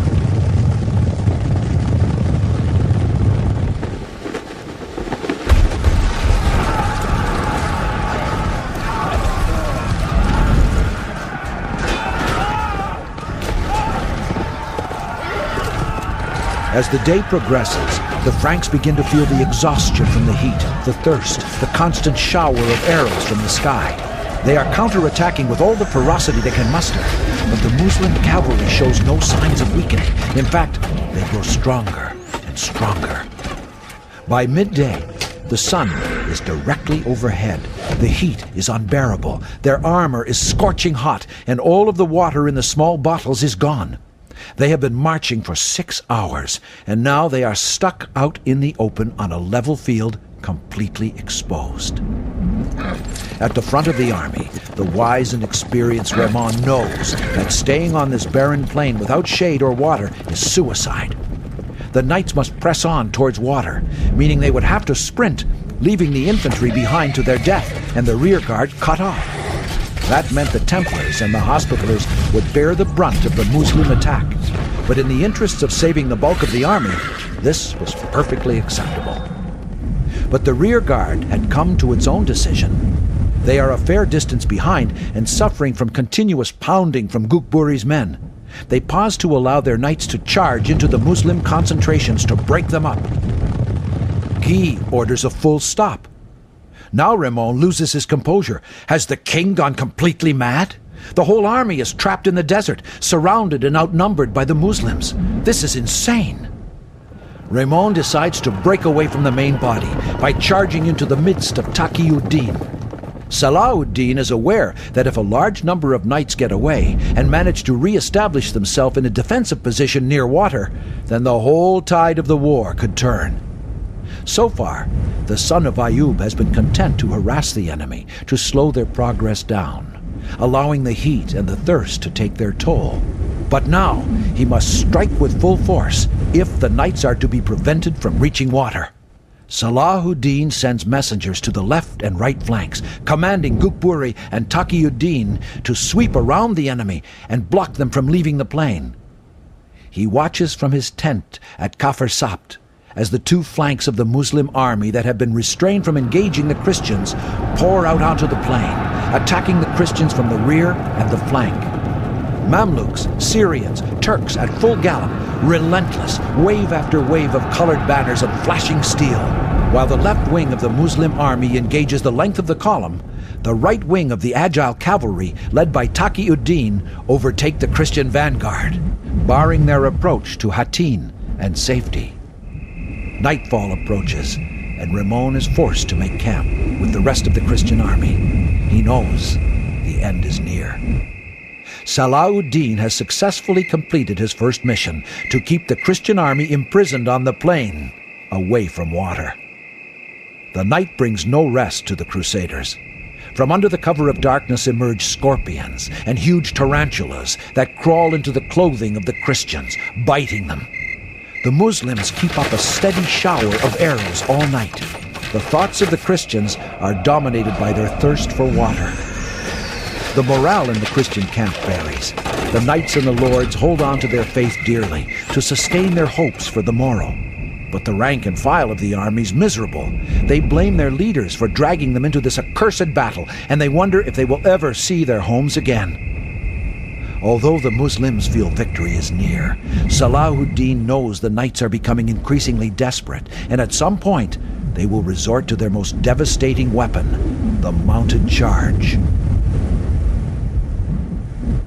Champion knights such as Balian of Ibelin and Gerard of Riedfort and the demonic Renaud of Châtillon must not be allowed to escape and regroup. Morning light was certainly not welcome in the Christian camp. The Muslim camp came to life, ready for the fight to the finish, unlike their Christian counterparts. The Crusaders formed their usual 3 blocks, led by Raymond at the front, King Guy in the center, and Balian at the rear.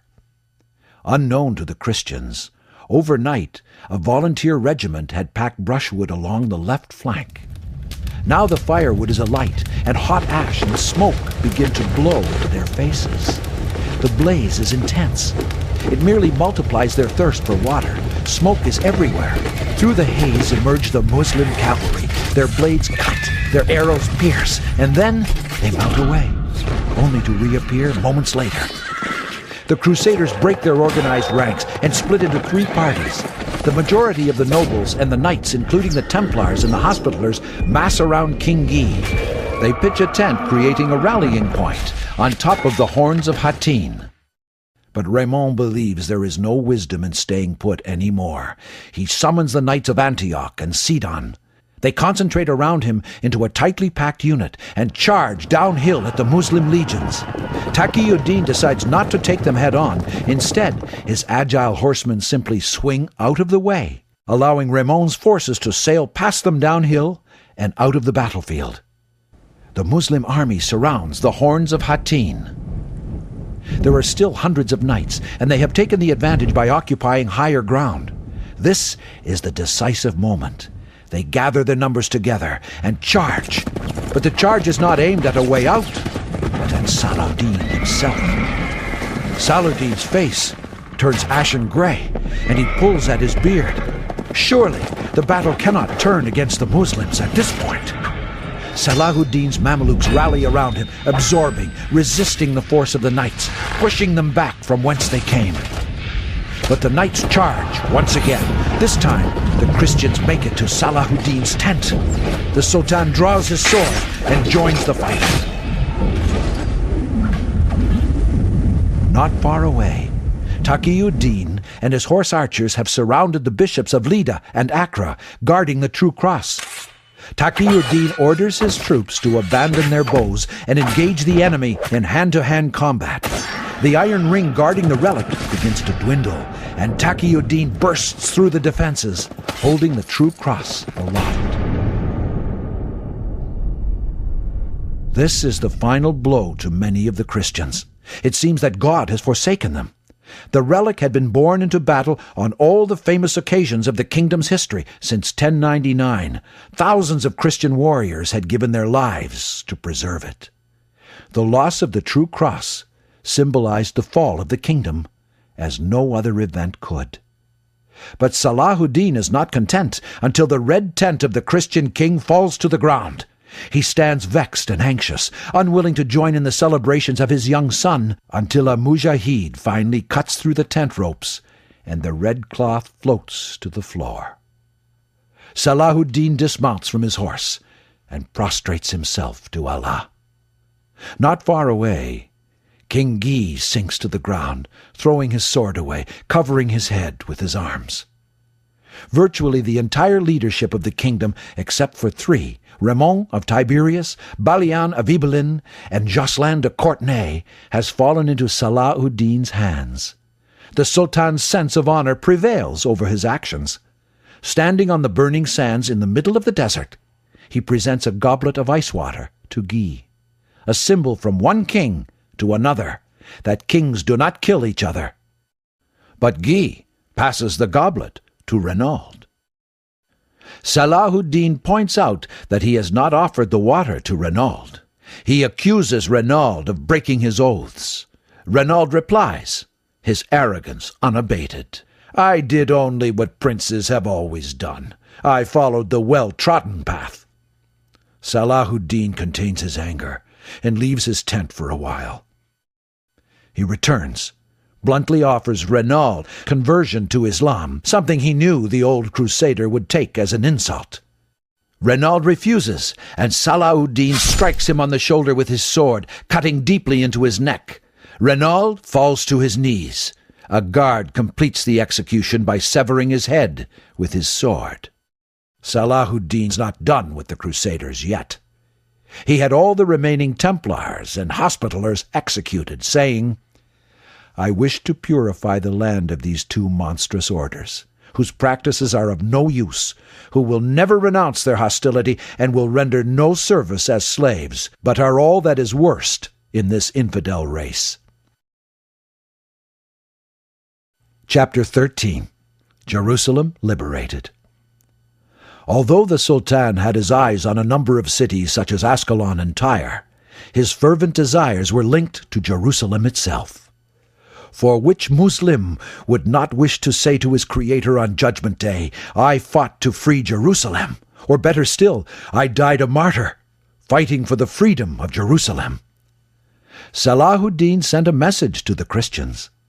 "I believe that Jerusalem is the house of God, as you also believe, and I will not willingly lay siege to the house of God, or put it to the assault."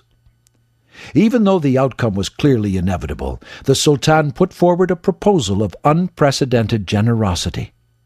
Inhabitants who desired to leave could do so with all of their personal property. Christian places of worship would be respected. Those who wished to visit the city in the future could do so unmolested.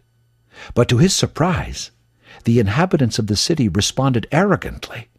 Deliver Jerusalem, the town where Jesus had died? Out of the question. The city was theirs, and they would fight anyone who would try to take it from them. It so happened that Balian of Ibelin, who had commanded the rear guard of the Crusader army at Hattin, and who had escaped Hattin with his life, had his wife inside Jerusalem. The knight begged Salahudeen for permission to retrieve his family, and promised not to bear arms against him, and to stay only a single night in the city. The Sultan, generous as he always was, agreed. But when Balian entered the city, the inhabitants took him as a sign from God. The city had a handful of knights, and certainly no commander of the caliber of Balian. They begged him to stay and lead the resistance. But Balian, too, was a man of honor. He turned to the Sultan, asking him what he should do. The Sultan released him from his oath. And since Balian was busy organizing the defense of Jerusalem, the Sultan had his wife escorted out of the city of Jerusalem to her home in Tyre. Although this act appears incredibly generous, some may believe this act to be a bit rash. After all, how could the Sultan willingly strengthen his enemies at the expense of the Muslims? But a closer look at the situation reveals there was only minimal risk that Balian could do anything at all, other than put up a symbolic resistance. The defenders consisted of a handful of knights and a few hundred townspeople with no military experience. Against their efforts was the massive juggernaut that was the Muslim army. The resistance was relatively meager indeed. Also, the Sultan had contacts inside the city among the Orthodox priests that promised to throw open the doors if necessary. As it happened, the siege was short-lived. The Muslim army managed to open a breach in the northern wall in 9 days. Balian presented himself in front of the Sultan to negotiate terms. The Sultan was intractable. He had already given the Christians an opportunity to negotiate conditions, but now that the Muslims had already won the battle and the city was theirs, what was there to negotiate? And yet, the Sultan's incorrigible generosity urged him to show kindness, to set a precedent in stark contrast to the Crusaders that had so violently raped and pillaged this city.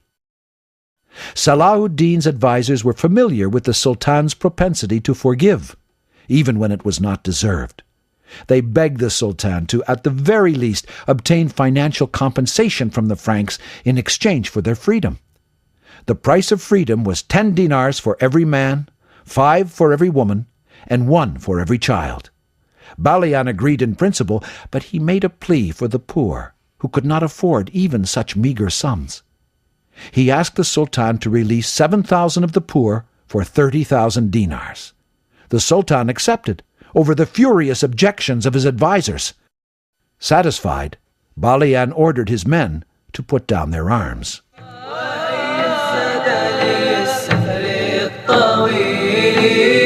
On Friday the 27th of Rajab, 583, according to the Islamic calendar, or the 2nd of October, 1187, the Muslim army entered Jerusalem. There was no massacre, no plunder, no raping, and no pillaging. The Frankish cross on the dome of the rock was removed, and Al-Aqsa was once again a place of worship. Salahudeen, surrounded by his companions, went from sanctuary to sanctuary, weeping, praying, prostrating. Outside, the rich families of Jerusalem were selling their houses, businesses, and furniture to Orthodox and Jacobite Christians that planned to stay on. Thousands of the poor were gathering at the gates to beg for coins. Al-Adil, Salahudeen's brother, asked Salahudeen to free 1,000 of the poor without payment of any ransom. The Frankish patriarch followed his request with the plea for another 700. Balian asked for another 500. They were all freed. Then Salahudeen announced that all old people would be allowed to leave without payment, and that imprisoned men with young children the same. Frankish widows and orphans were not only exempted from payment, but they were also offered gifts before they left.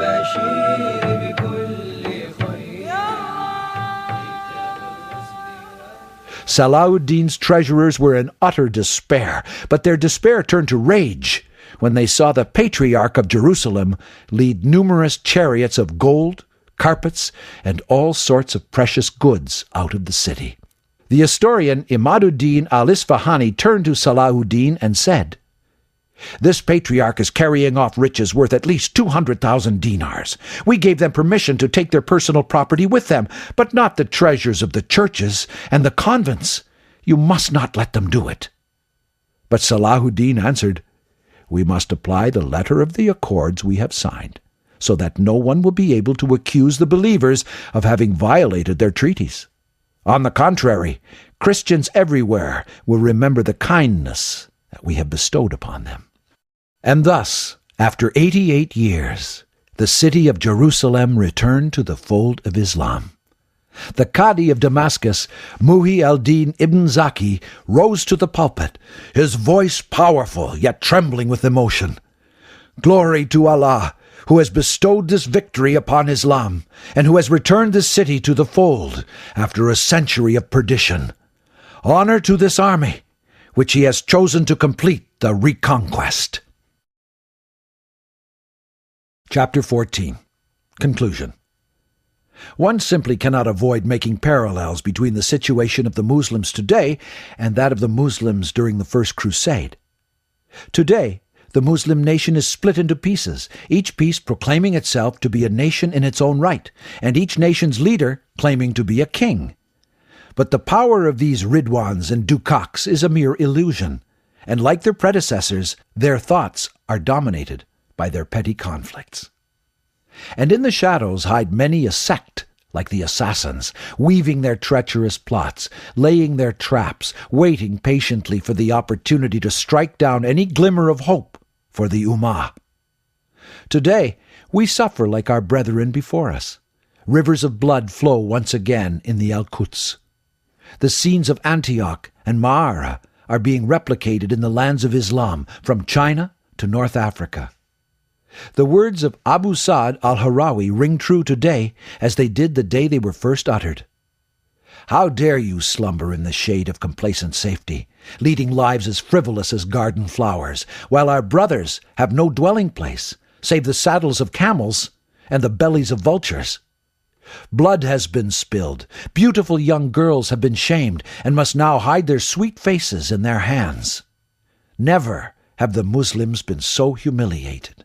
Never have their lands been so savagely devastated. But what is our response to the words of al-Harawi? It is a confused silence. For an even greater calamity has befallen us. A war of ideas is being waged. Its objective is to lay a fog of confusion around our mind, to prevent us from recognizing the path of truth from amongst the many lies woven around it. For the discerning believer, the true path stands out clearly. For the pages of history do not lie. The Muslim nation had turned away from its religion when the Crusaders invaded, and so Allah fulfilled His promise and put the fear of the Crusaders in the hearts of the Muslims. So they fled to the farthest corners of their lands to escape humiliation, but their fate pursued them, and then slew them regardless. The Prophet Muhammad, peace be upon him, said, "The people will soon summon one another to attack you, as people, when eating, invite others to share their food." Someone asked, "Will that be because of our small numbers at that time?"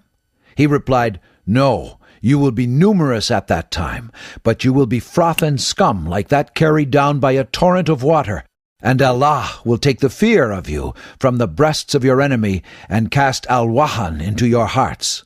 Someone asked, "O Messenger of Allah, what is al-wahan?" He replied, "Love of the world and dislike of death." However, Allah has promised this Ummah victory, and for this He brought great men to raise the flag of Islam. They sought the power and the might of Allah with sincerity and humility, and then Allah took away fear of the Crusaders from the hearts of the Muslims, and put fear of the Muslims in the hearts of their enemies, and the tide of the battle turned dramatically. This is the true path. This is the Sunnah of Allah. Allah, the Most High, says in the Quran, "Have you not seen the end of those who were before you? Surely the way of Allah will not change, nor in the way of Allah will be alteration." In the accounts of history, we recognize those to whom Allah grants victory, whether it be Nuruddin Zengi, Salahudeen Ayyubi, or even Sultan Muhammad Fatih, as we described in our previous presentation on the conquest of Constantinople. They are all crafted from the same mold. We can easily distinguish them from the many impostors that call to themselves instead of Allah. The sincere leaders surround themselves with the true scholars of Islam, and they strive to implement every sunnah of the Prophet Muhammad, peace be upon him. Their lack of concern for their own well-being manifests itself in their austere lifestyle, but their hearts are full of compassion and tolerance for the poor and the downtrodden. Their souls seek comfort in the long prostration in the middle of the night and in the clashing of swords in the heat of battle. These are the kinds of men that cleanse the Ummah by educating the masses. They rid the nation of Islam of its Ridwans and Dukaks, and they are the ones that liberate Jerusalem. These are the heroes of Islam. May Allah accept their deeds and grant them the highest level of paradise. Ameen. ربنا أفرغ علينا صبرا وثبت أقدامنا وانصرنا على القوم الكافرين. Our Lord, bestow on us endurance, establish our feet firmly, and give us help against those that resist faith.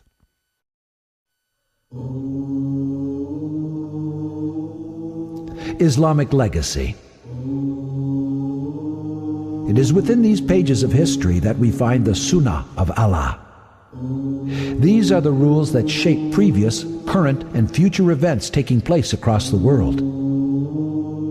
History teaches us lessons and morals about the past. Islamic legacy is a project run by Muslims for Muslims. The aim of this project is to present history from an Islamic or Muslim-centric perspective rather than a Eurocentric one. This presentation is titled The Crusades Through Muslim Eyes.